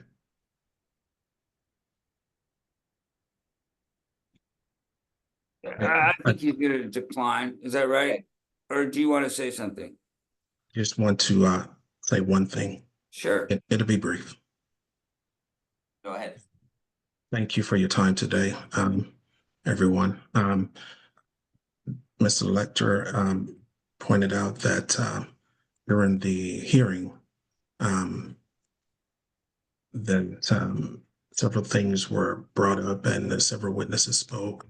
And one of the things that he kind of touched on was the idea that there was communication between myself and a former patient, and that there was a plan to have a relationship, none of which was true. There was never any relationship at all. There was never any communication, never. And during the hearing, Mr. Lecter pointed out that the communications, purported communications, were in blue, clarifying to everyone during the hearing that usually happens when you have iPhone communication. I've always had an Android phone. The copies that I got of the documents were in black and white, so I never even knew that until he brought it up during the hearing. And everyone that testified that day testified to the fact that I do have an Android phone. I've always had an Android phone. You understand? If I can just point out one thing, I think it's really relevant, and I don't know where the ALJ come up with this, but if you look at the findings of fact 11 and 12, the sanctions that were in effect at the time of these offenses and the conduct were probated suspension, monitoring of the practice, assessment of up to $1,000 in admin penalties, costs, and CME, or continuing education. And then after this purported violation occurred, the sanction rose to the potential for revocation. So, I mean, there's an issue of law here that's retroactively applying penalties to something that he wasn't noticed about, that were penalties, which is a procedural and substantive due process problem. And I don't like to sit here and threaten anybody. It is a legal problem. So it's, and you can talk to Mr. Bridges about this, he's your counsel, but it seems to me the penalties that he was unnoticed about that were effective at the time of the violation are what matters. And that's finding of fact 11. And so for the totality of all those reasons, the facts, the entirety of the PFD, the multiple psychologists that testified on behalf of him, we would ask you to look at that finding of fact number 11 and implement that pursuant to the power and authority offered to you by the legislature.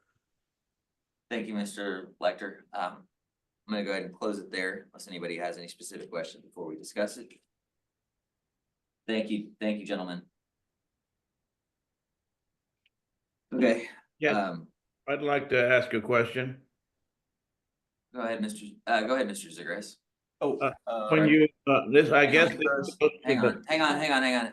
Yes, he was fine. one of the ISC panel members. Oh, so he's recused. So he needs to be recused from the deliberation and the vote. Gotcha. Mr. Zagres, you're recused from this along with Dr. Calhoun. So you actually because you sat on the ISC. Because you sat on the panel, you actually can't be part of the deliberation here. I do have a question. And thank you both for being here today. My first question really is just kind of cut and dry. Did you send the text messages, or did you not send these text messages that we're all seeing as far as evidence? Didn't. Because honestly, in reading it, it's be quite hard to believe that there was not some veracity to that, but, I'm sorry, sir, I didn't understand what you said. You said it's hard to believe there's not That- some, that those aren't real texts from the person that they're claiming to say that it's from, which would be Dr. Aluji. and that's what we tried to introduce evidence of, which is of spoof software, which mimics and imitates a phone number. And you can communicate from that phone number using the spoof software, and it works. I've been the victim of spam calls about 175 a day, and I get calls from Dell, from Austin Children's Hospital, from the United States, from I don't know, I can give you the whole list, but At the time of the initial claim that was dismissed, was there evidence of these text messages?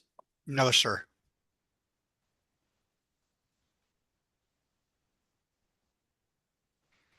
Okay. to answer your question, the complaints were filed separately. One was filed by RG's ex-husband, or bitter ex-husband, and I don't know who filed the second one. I don't remember. I'm sorry. It was the sister, but I don't know. So Mr. Bridges can answer that probably. I've got a question. Tell me the span of the time the text messages began and ended that you're purporting was must have been through a spoof or impersonation type software. Yeah, I think it was sometime towards the end of December, like, if that, maybe January, February through March or April of 18. It was a 3 or 4 months time period. And I'm sorry if I'm inaccurate about that, but that's the best. No, it's fine. That's fine. Several months is what you would say, I'd right? say 3 or 4. maybe. Okay, 3 or 4 months. I guess several is adequate description of that, but Okay. So I might have missed this, but maybe you said this, but if it had been, faked, are you alleging a specific person would have motivation to do this, and who would that be, with what motivation? that's a good question. It didn't occur to me until a couple of days before the hearing that the responses and some of the text messages were green and blue. Were blue. And I myself know, because I'm terrible at entering my time into the billing software. So I end up doing a lot of work for free. So my secretary scrubs my phone and goes to Verizon daily and looks, and I subsequently learned that if an Apple's talking to an Apple, it's through Apple Messenger. So if there is an exception to that. Hang on just a second. Hang on, Herman. Patrick? I do want to just point out that the full record has been provided to the board of all the admitted evidence, and the proposal for decision is there for the board to read. And in the proposal for the decision, the ALJ has made findings of fact, and they have made findings of fact that the text messages did occur, and they were from Dr. Osuji to the patient. So I understand Mr. Lecter's position. He still disputes that finding, and that's fine. He can take that position. I do want to point out for the board that there is evidence admitted, and there is a finding from the ALJ that actually did occur. So he can speak to that evidence. I just want to make sure that the board realizes we don't necessarily need to re-adjudicate all of the factual findings of here. If you think there is a particular issue, you want to ask questions about it, absolutely. I don't want to stop the discussion. I just want to point out. We're not in an appellate court is the point. And I agree with Mr. Bridges on that. That was a finding that was solidified by the ALJ. While I disagreed with her opinion, her reading of the situation, that issue would be limited to me on an appeal. And to answer your previous question, the communications occurred between October 10th of 17 and January 2nd of 2018. So 2 and 2.75 months, I guess, would be very accurate. All right, so unless there are any other specific questions, okay, so there are. I want to get to deliberations relatively soon, so I would say go ahead. Just something quick to add to Dr. my Singh, I'm previous. coming to you next. So, Mr. Lecter, it's not exactly like, nobody has any control over, because if one iPhone to iPhone, if one iPhone is in, let's say, an area with poor connection or poor service, that would be sent to the other person sometimes as a regular green text message. Agreed. And in the settings, just so if the settings of an iPhone, you go to messages, you can turn off, what you're talking about is iMessage, when it goes from blue to blue. And that can be turned off. It's within anybody's control to manipulate that And thank you for that, because I was concerned about the blue to blue, because if he didn't have an Android, how are they coming up blue? That was my concern. That's how it would come up green. You can control that through your iPhone settings. But I don't see how it would come up blue, was my point, is that you can make it look green, but you can't make it look blue because it's not in the iMessage platform. Dr. Singh? Does that make sense? Yes. And if I'm wrong, please tell me, because I'd like to know, Go ahead, Dr. Singh. Dr. Singh has the floor. Mr. Leitcher. Yes, ma'am. Thank you. I'm not That's correct, feeling actually. real. Thank you. Happy New Year to everyone. My voice is a little bad because I'm not feeling well. I just want to ask a question. With all this information that you presented, why have you not appealed this case and take it back to a higher court or something and get it resolved? Thank you for that. I cannot appeal until I've exhausted my administrative remedies, and your lawyer can explain that. So I need to go through this entire process in order to get to a district court to appeal it. I can't appeal prior to this decision playing out. And it's kind of most unfortunate because sometimes my clients get harmed and sometimes we win, and I tell them what they've experienced is a Pyrrhic victory. In other words, they've won, but everything's on fire around them. So, we have the rules of procedure that we're given, and that's what we have. And all right, not much I can do about it, but thank you for your question. Any other questions from the board before we deliberate? All right, hearing none. Mr. Lecter, Dr. Asuji, thank you for being here. Can I ask how we're notified about the decision? Do you send me a letter? Is it announced in open session? Is it just, I haven't been here for a while. Yeah, what we'll do next is I'll remove both of you as panelists, but please stay in the audience and observe, and the board will take a vote. So you'll be able to see the vote. Either Patrick or John will communicate, I'm sure, by email. So it's normal process. I was just normal process, and it still has to go to the February meeting of the council. I understand. I was just curious about the open meeting aspect and whether you just made a recommendation to go to BHAC and they discussed in an open meeting. I wasn't sure, so I just thought I'd ask. Yes, absolutely. I don't know a lot, so I thought I'd ask for clarification, Mr. Bridges. I appreciate your response. All right, thank you both. All right, you gonna remove us or we remove ourselves? Yes. No, I'll remove, I think. Thank you all for listening and being attentive this morning. You bet. Thank you for being here. Okay. So what's before us right now is we have I'm sorry? Might want to remove us first. No, Yeah, I'm trying to. They'll still hear us in the audience. Okay. Okay, we're Go to participants, go to your participant list. Yeah. Right, click on there. You should say, change the. There we go.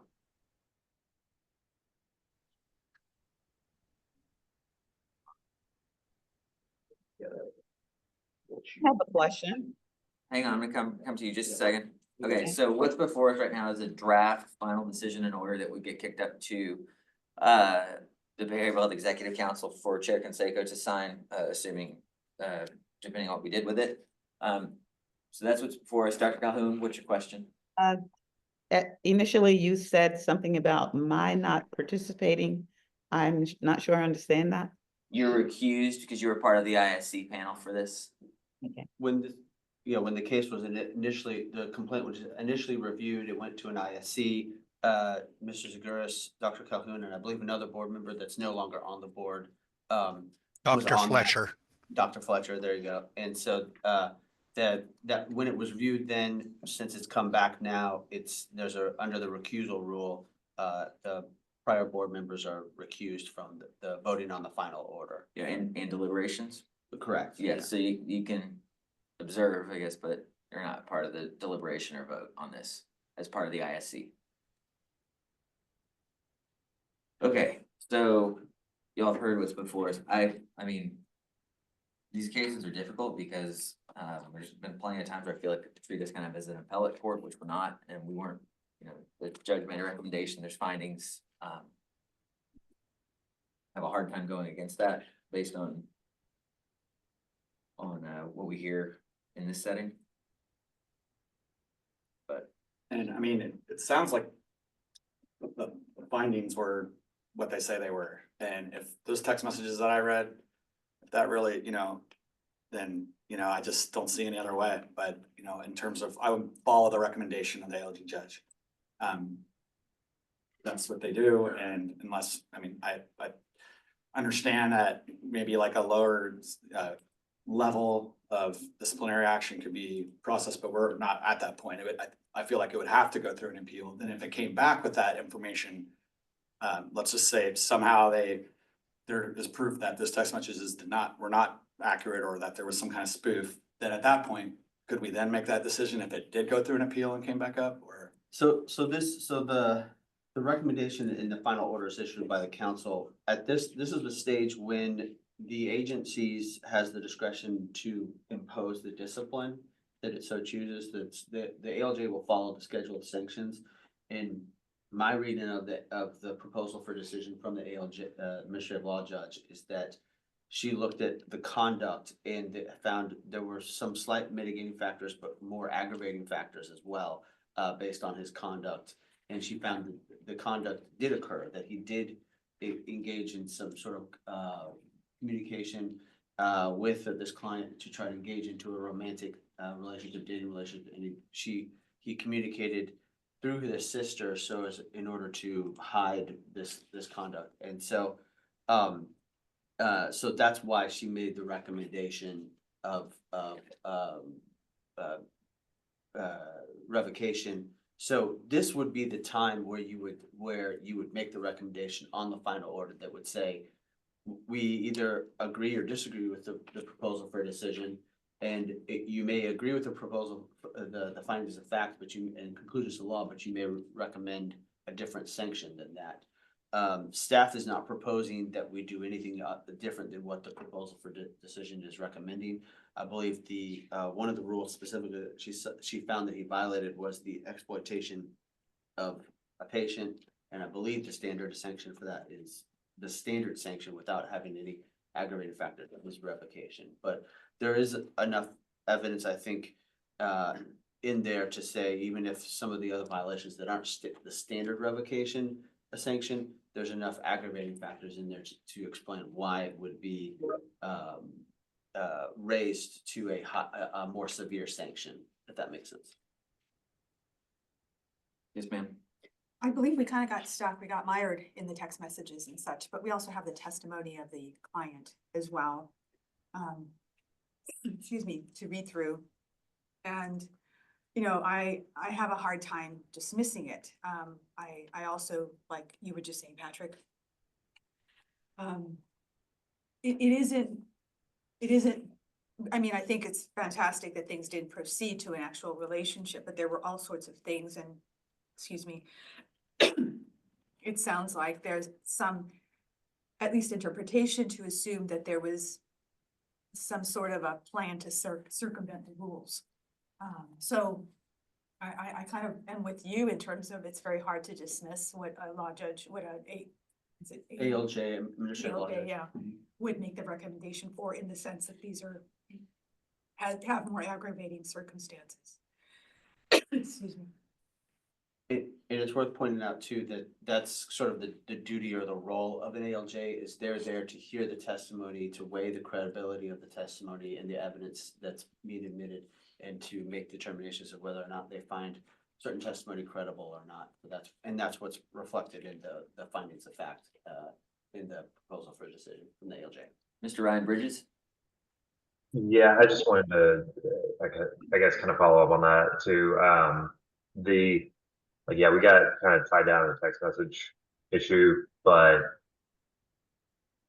I haven't seen any evidence that, I mean, that sounds like a theory at this point with no evidence actually backing it up. And if this has gone through ISC and this has gone through an ALJ, so then I'm not seeing anything compelling enough for me to say I'm going to go counter to what's already been suggested by those other groups. I mean, I don't know. I have a hard time with that. Mr. Bridges, I'll echo that, and just having, again, I wasn't there for this ISC, having gone through enough ISCs go to the ALJ and do the SOA process when the ISC panel feels like there's something there, and the evidence would, encourage you to actually take it that way, and if it's something that the whoever the licensee is feels like it's worth fighting, and so for the fact that we went through that process, for the fact that we have a finding here, this opportunity is for us to say, was something egregiously missed, somebody get it wrong, and it is our last chance opportunity to correct it, but I don't see anything here that says that anyone got this egregiously wrong. Any other discussion? All right, with that, any motions?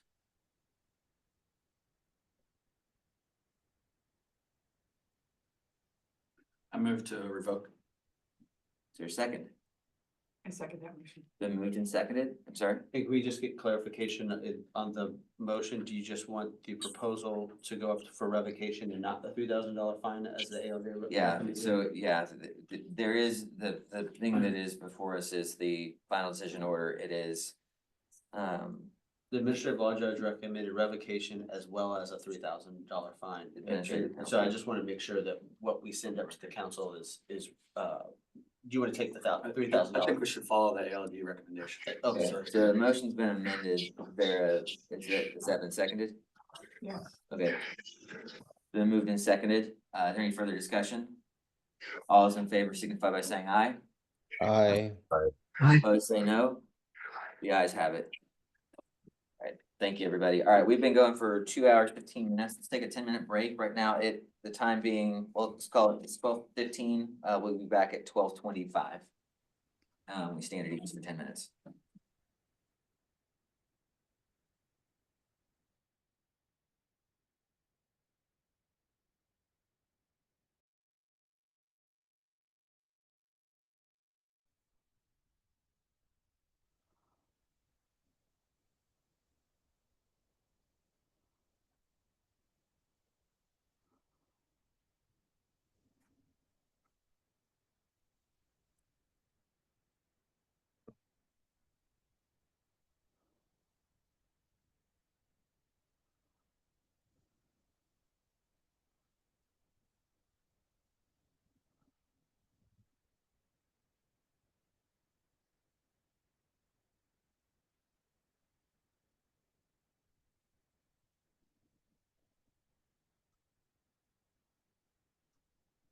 For those in the boardroom, I don't know if y'all can hear us, but I can't hear y'all on my side.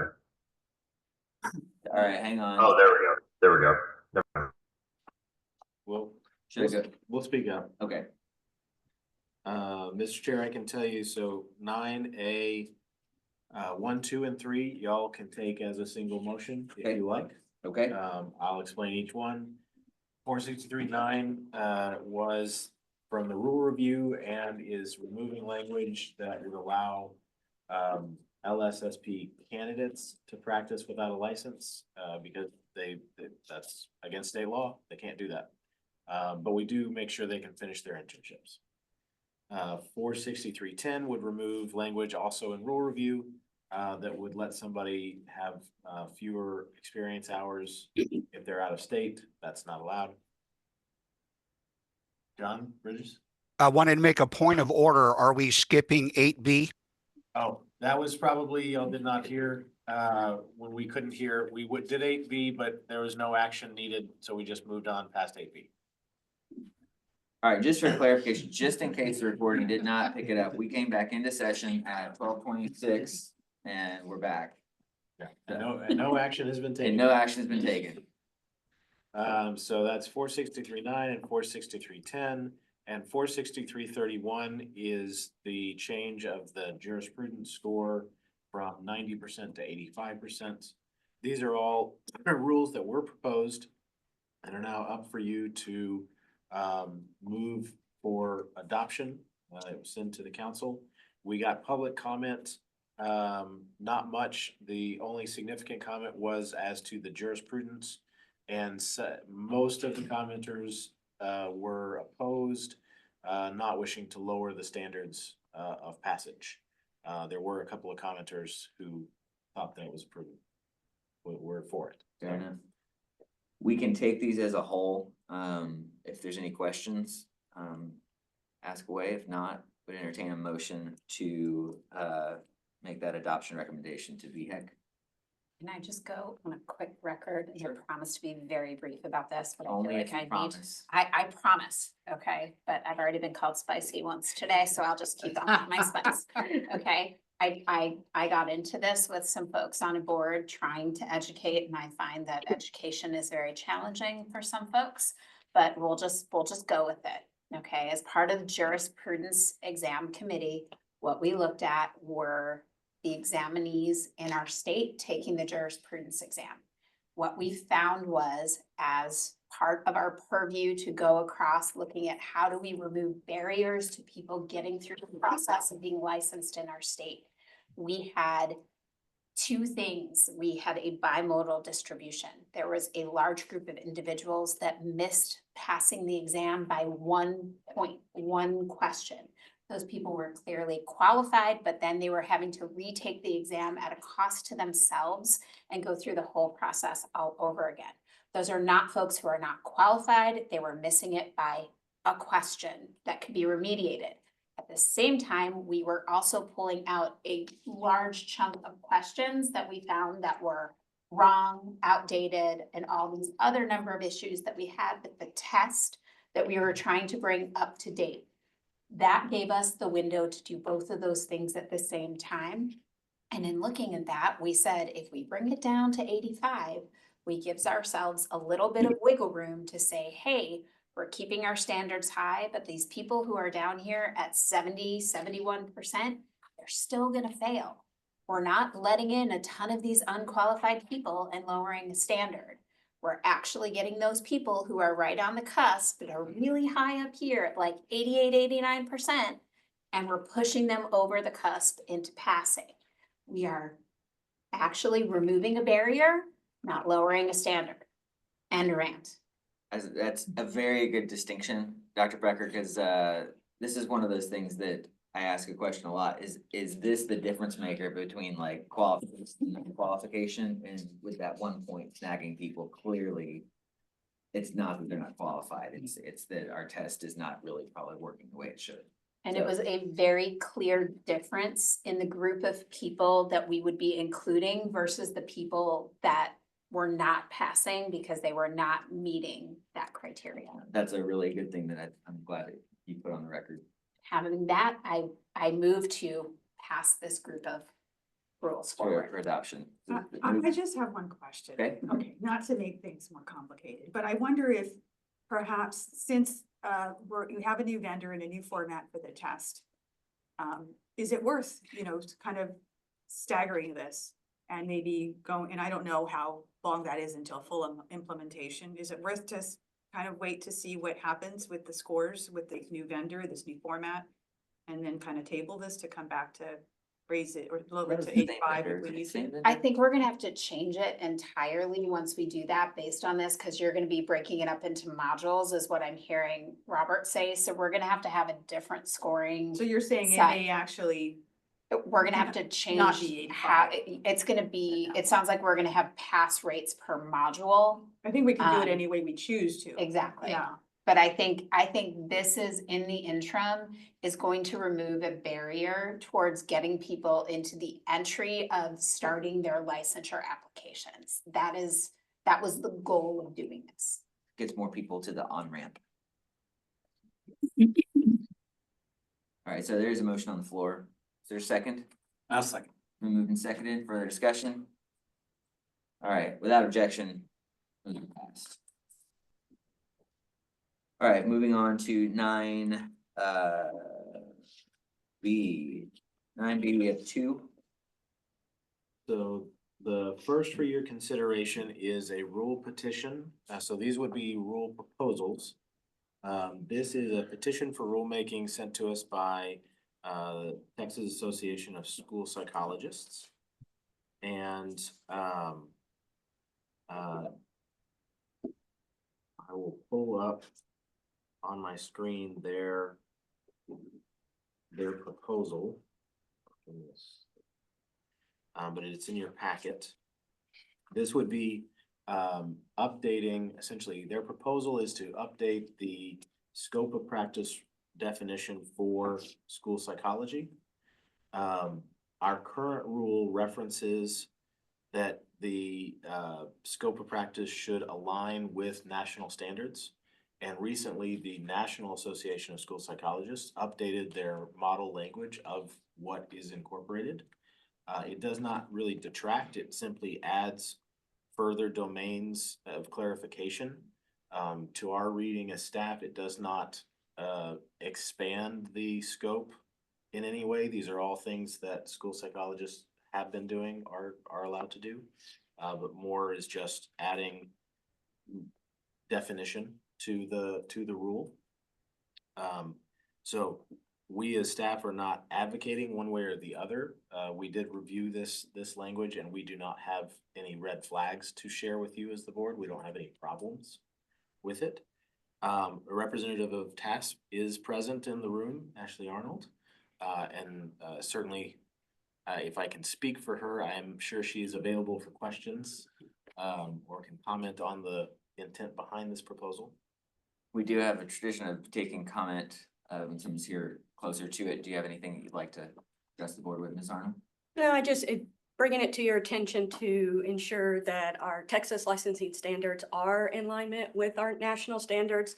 I don't believe that this particular section of the rules have been updated in many, many years as well. And what we're hoping to do is just provide further clarity to when engaging with lay people who don't understand what we do, that having this in the rules and to better have people understand our comprehensive role that we do provide in our school system will help. It's also, sitting here this morning, I think it will also help clarify, with our training programs in our state to make sure that they are clear about what are the expectations. And when we look at any new graduate programs coming, any online programs coming, that they're clearly aware of what the scope of practice is for licensure. We also have, APA looking at accrediting master's level programs now as well. And two, I think it would also help when hearing denial of applications as well. Also, I think it'll help in the whole waiver versus remediation debate that we have. And then also I think help staff when reviewing applications as well to ensuring that licensees are qualified. Thank you. What are our options right now as a board? Is this something we can just do? I know with rule petitions, do we have to take action on this like right now? Correct. Under the APA, this is a appropriate petition for rulemaking, and so we have to respond in writing by a certain time. We're within the window. So your choices are essentially to grant the petition, in which case we as staff will present a proposed rule to the council for putting in their Texas Register. Or you can deny the petition and say and just not move forward at all. Or you could refer it to the rule committee, which would functionally be a denial. We would still issue a denial letter, but you could. You went where I was hoping we could go with this, is that I'd like to. The bad part about rulemaking like this is that it puts us on the spot of having to like get in the nitty gritty of this like on the spot.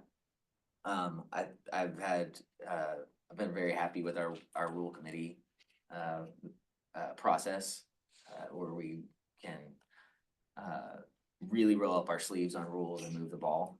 So I'm inclined I feel like that would be the most, if we're actually gonna do something, I feel like that's the way we do it, send it to rules committee. And wordsmith it there and then send it back, so. Yeah, that is, yeah, certainly within y'all's prerogative. It is, you know, the only thing I would say is to whatever ever extent it is helpful. We as staff reviewed it prior to it becoming a petition and offered suggestions on how the language could be better. So in that way, it is removed any concerning language. But you as the board have not had that chance to weigh in on the language. That's kind of what I'm thinking though, is that I feel like as a board, we kind of the first opportunity we've all had to see it together, so. Any other thoughts or concerns or questions?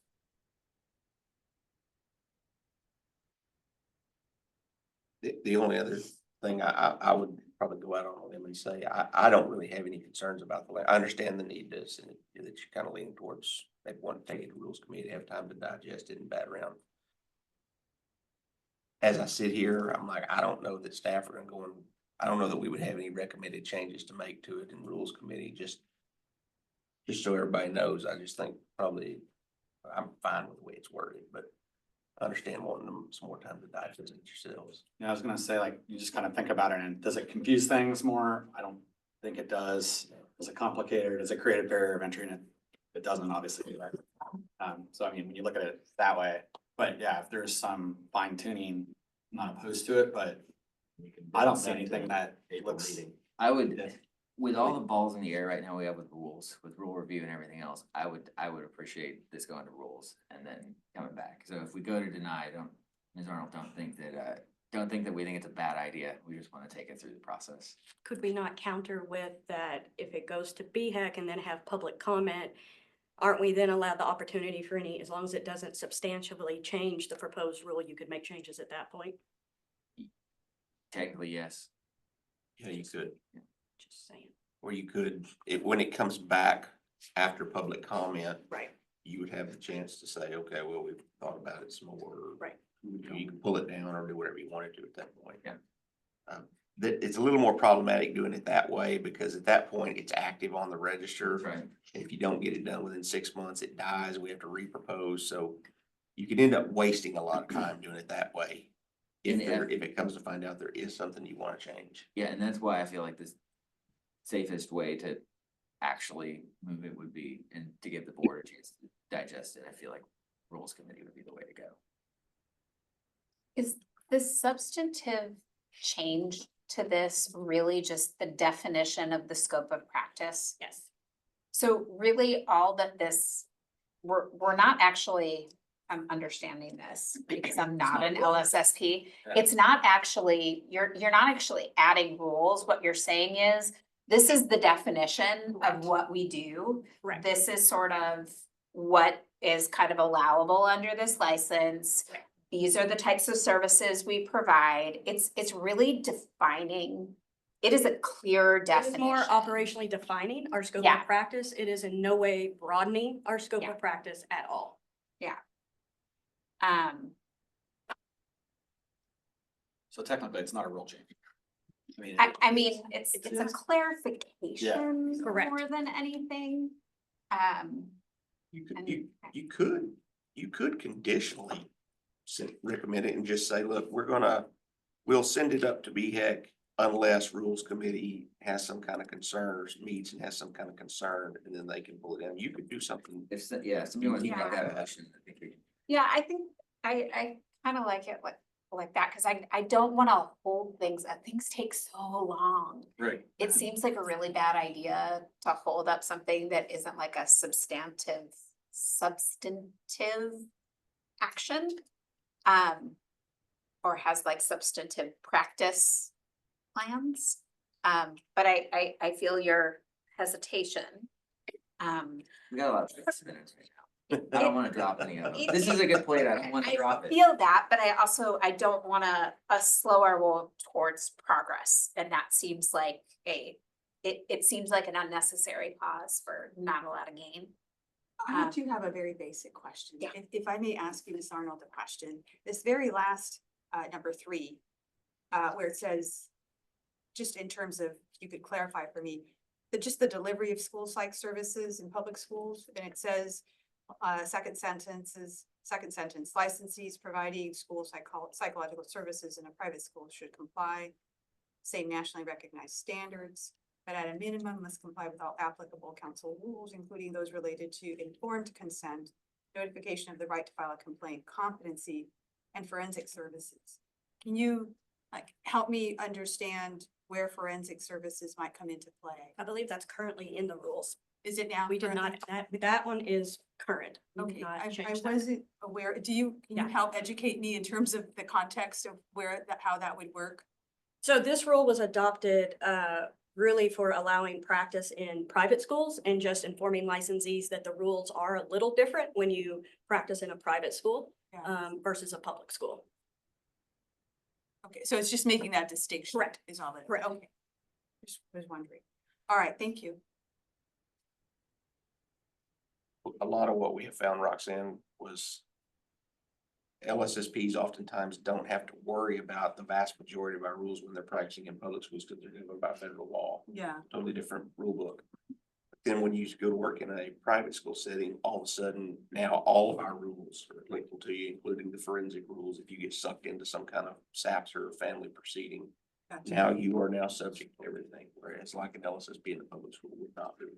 This is more like just making sure everybody knows, hey, if you go outside the the closed ecosystem of the public school system, you're now subject to the whole Independent enchilada. part of it, right? Yeah, yeah, know what you're getting into is what we're trying to tell people.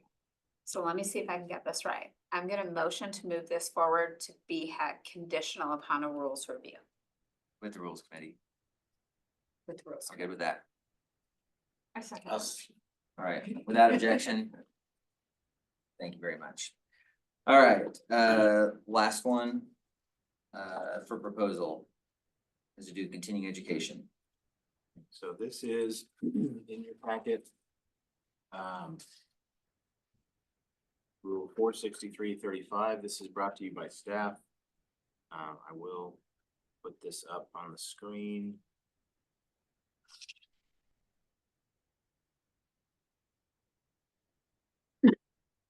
So context for our continuing education rules, and particularly this cultural competency. The psychology board has had the requirement for 6 hours of cultural competency continuing education for well over a decade. It came out of the state health plan back in the 2011 to 2016 state health plan, which recognized that as the population of Texas grew and became more diverse, that mental health and medical health providers needed to be competent to provide services to all the different types of folks that might come into their office. That provision of both medical care and mental health care depends not only on knowledge of the services itself, the psychological practice, but also on the individual client that is receiving those services. And so that was the adoption of this continuing education rule. When BHEC was formed and the other boards came on, one of the first things that was looked at for standardization was this continuing education rule. So now all 4 boards have this same continuing education rule requirement for hours in cultural diversity or competency. Over the last year, not in the psychology board meetings, not in this context at all, but in some of the other boards, we have had repeated public inquiry, public input from folks who continue to misunderstand or misinterpret what this requirement means. The agency has interpreted this requirement very broadly to say, you as the individual licensee can choose what manner of diversity or cultural identity you want to get education in to match your practice, to become competent in your practice. But there are folks who have misunderstood and come to us and said, well, this seems like you're making me take cultural diversity in an area of culture or walk of life that I don't subscribe to, or I don't participate in, or I don't provide services to. Despite many times of explaining that is not the case, that question has continued to arise. And very recently, there have been some political tweets and statements that have grabbed onto that misunderstanding. And so we as staff believe this is turning into a red herring, unnecessary debate that has nothing to do with the intention of the rules. And while the underlying merit of the continuing education is still there and valid, the language, literally the words used, seem to be the problem. And so our proposal is to simply clarify those words, to use different words to say the same underlying concept, that you must be competent when providing services to whatever population you are providing services to. And so that's what you see before you, is a clarification in the rule. It retains the 6 hours of continuing education, but in a way that is clearly that it is designed to ensure competency when providing services to a distinct population. And as we have continued to do, it would continue to allow the licensee to decide what distinct population they are interested in serving and becoming more educated in. That will not change. So that is the change you see before you. Happy to answer any questions about why that is. The rest of the changes farther in the rule are simply removing unnecessary language. Now we've eliminated the terms cultural diversity. I think you explained it very well. Any questions? Motion to propose? Move to propose. Is there a second? Second. Been moved and seconded. Any other further discussion? Without objection, that's proposed. Thank you very much. Where are we here? That concludes our rules. Item number 10, discussion and consideration of meeting dates for 2025 and 2027. I don't have a whole lot of input here. Curious what other people's ideas are. I don't know if we have, I always love it when we avoid South by Southwest and Formula One and opening day of the legislature. To the extent possible, have we avoided those dates? Yes. Okay. I don't plan vacations that far in advance. Problem is you almost have to avoid them because you won't get any GSA hotel rates. Yeah, that's right. That's right. During those time periods. That's right. We have also generally tried to avoid the situation we have right now, which is today we have your board meeting and tomorrow we have a social work board meeting. For ease of staff, we would prefer to not have multiple board meetings on the same week. So generally, if the board could provide any feedback on dates on this list that do not work, in your packet number 10. I'm of the opinion, I have really no opinions on this. And if y'all can just give us the I was flexibility gonna to say, if we, choose yeah. as we go forward, if all of these work, that would be great. Are there any dates on this list, y'all, that we need to veto? Not on this list. I think just being considerate of people have kids with spring break, things like that, and I don't see that on here, so. I don't see March. As far as the first one on there, the 2025 meeting, just for personal reasons, I would prefer the second date, the September 18th. Okay. People are okay with that? Okay.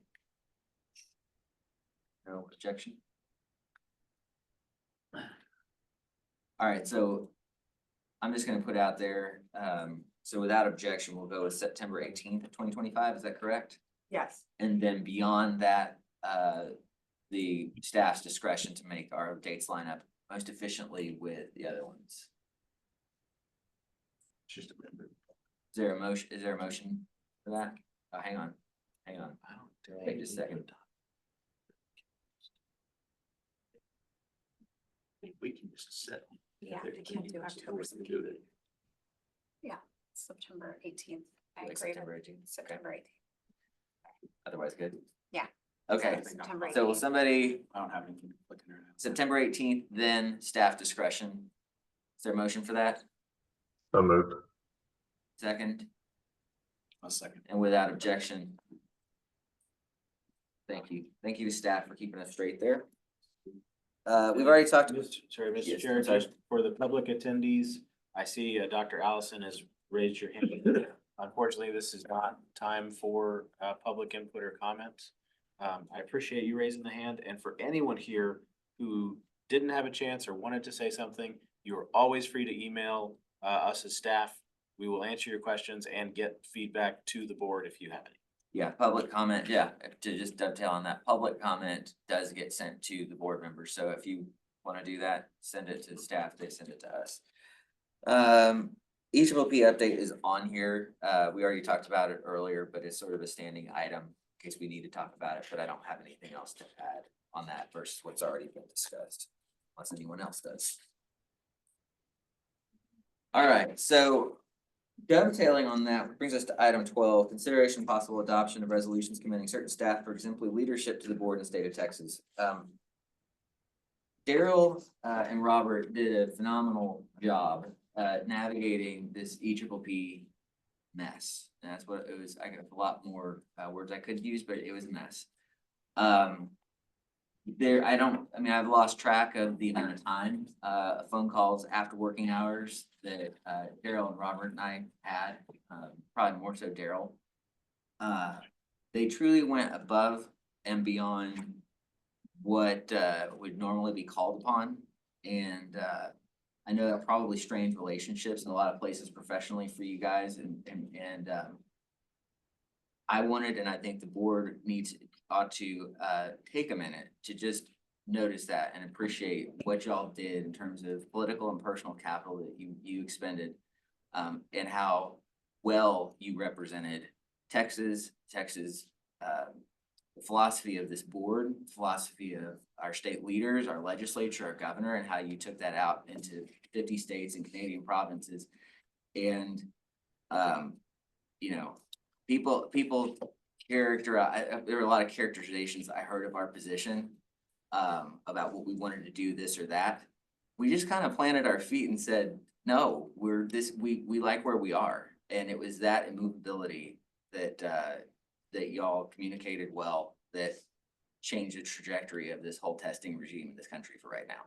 And so I'm going to go ahead and read into the record both of these, and then I would entertain a motion to approve these. So this is a resolution from the Texas State Board of Examiners of Psychologists expressing gratitude to Daryl Spinks for exemplary leadership and service. Whereas Daryl Spinks has demonstrated exceptional leadership, professionalism, and dedication in addressing the challenges posed by the proposed implementation of the EPPP2 examination. Whereas Daryl Spinks has prioritized both access to care and quality of care for Texans, ensuring licensing standards promote public safety while supporting the ability of mental health professionals to serve communities across the state. Whereas Daryl Spinks has shown tireless dedication, including time away from his family, to advance the board's mission, while recognizing that the work is not done and ongoing efforts are needed to sustain these achievements. Now therefore be it resolved that the Texas State Board of Examiners of Psychologists hereby expresses its profound gratitude to Daryl Spinks for his exemplary leadership and unwavering commitment to Texans and the mental health profession. Be it further resolved that this resolution be entered into the official minutes of the Texas State Board of Examiners of Psychologists as a permanent record of appreciation for his outstanding contributions. Adopted. I don't know if it's adopted yet. So that is it. I would entertain a motion to approve this. I would so move that motion. I will second. Any I thirds? will third it. I would third, fourth, yeah. All in favor? Absolutely. Aye. Is there any debate? Is there any debate on the motion? Hearing none. All those in favor signify by saying aye. Aye. Aye. Opposed? Ayes have it. I'm gonna sign this, Daryl, and I appreciate all of your work. Thank you all very much. I will say that beats the 7th place discus throw ribbon that I got in the 5th grade. Thank you so much. Daryl, please send us a picture of this right next to that ribbon. John, can you hold it? Pass it back. Can you pass it back down? What do I need? I'm going to take a picture of y'all later on, so just might as well hold it. Oh, okay. Well, give it to him. He can hold it. She don't trust me with it. She knows you well. All right, and so this is for Robert, and Robert, our speaking member at the national meeting went above and beyond anything that I was capable of or any of us were capable of in communicating and in his diplomacy of how he unemotionally and diplomatically advanced our position in a way that, I mean, we were very lucky to have. So I'm going to read this into the record as well. So this is a resolution of the Texas State Board of Examiners of Psychologists expressing gratitude to Robert Romig for exemplary leadership and service. Whereas Robert Romig has demonstrated exceptional leadership and professionalism and dedication in addressing the challenges posed by the proposed implementation of the ECCP2 examination. Whereas Robert Romig has prioritized both access to care and quality of care for Texans, ensuring licensing standards promote public safety while supporting the ability of mental health professionals to serve communities across the state. And whereas Robert Romig has represented the Texas State Board of Examiners Psychologists and the Texas Behavioral Health Executive Council with diplomacy, professionalism, and integrity before the Association of State and Provincial Psychology Boards and our colleagues in other states, earning respect and strengthening relationships through his thoughtful advocacy. And whereas his work reflects a deep commitment to accountability to Texans, safeguarding fairness and transparency, and protecting Texas' ability to make independent, evidence-based decisions. And whereas Robert Romig has shown tireless dedication, including time away from his family, to advance the board's mission, while recognizing that the work is not done and ongoing efforts are needed to sustain these achievements. Therefore, be it resolved, the Texas State Board of Examiners of Psychologists hereby expresses its profound gratitude to Robert Romig for his exemplary leadership, effective representation, and unwavering commitment to Texans and the mental health profession. And be it further resolved that this resolution be entered into the official minutes of the Texas State Board of Examiners of Psychologists as a permanent record of appreciation for his outstanding contributions. So moved. Seconded. Any thirds or fourths? I'll third. No, Okay. not really. Just kidding. Any debate? All those in favor signify by saying aye. I Opposed, say no. Robert. I'm only sorry that you didn't get the Robert's Rules of Order somewhere got in there. All right, with that, recommendations for the next meeting for agenda items. If not, you can email those around. My desk is clear. Motion to adjourn, I'll move to adjourn. second, I'll second. and without objection. Adjourned, time being 1:02. 101. Thank you, everybody.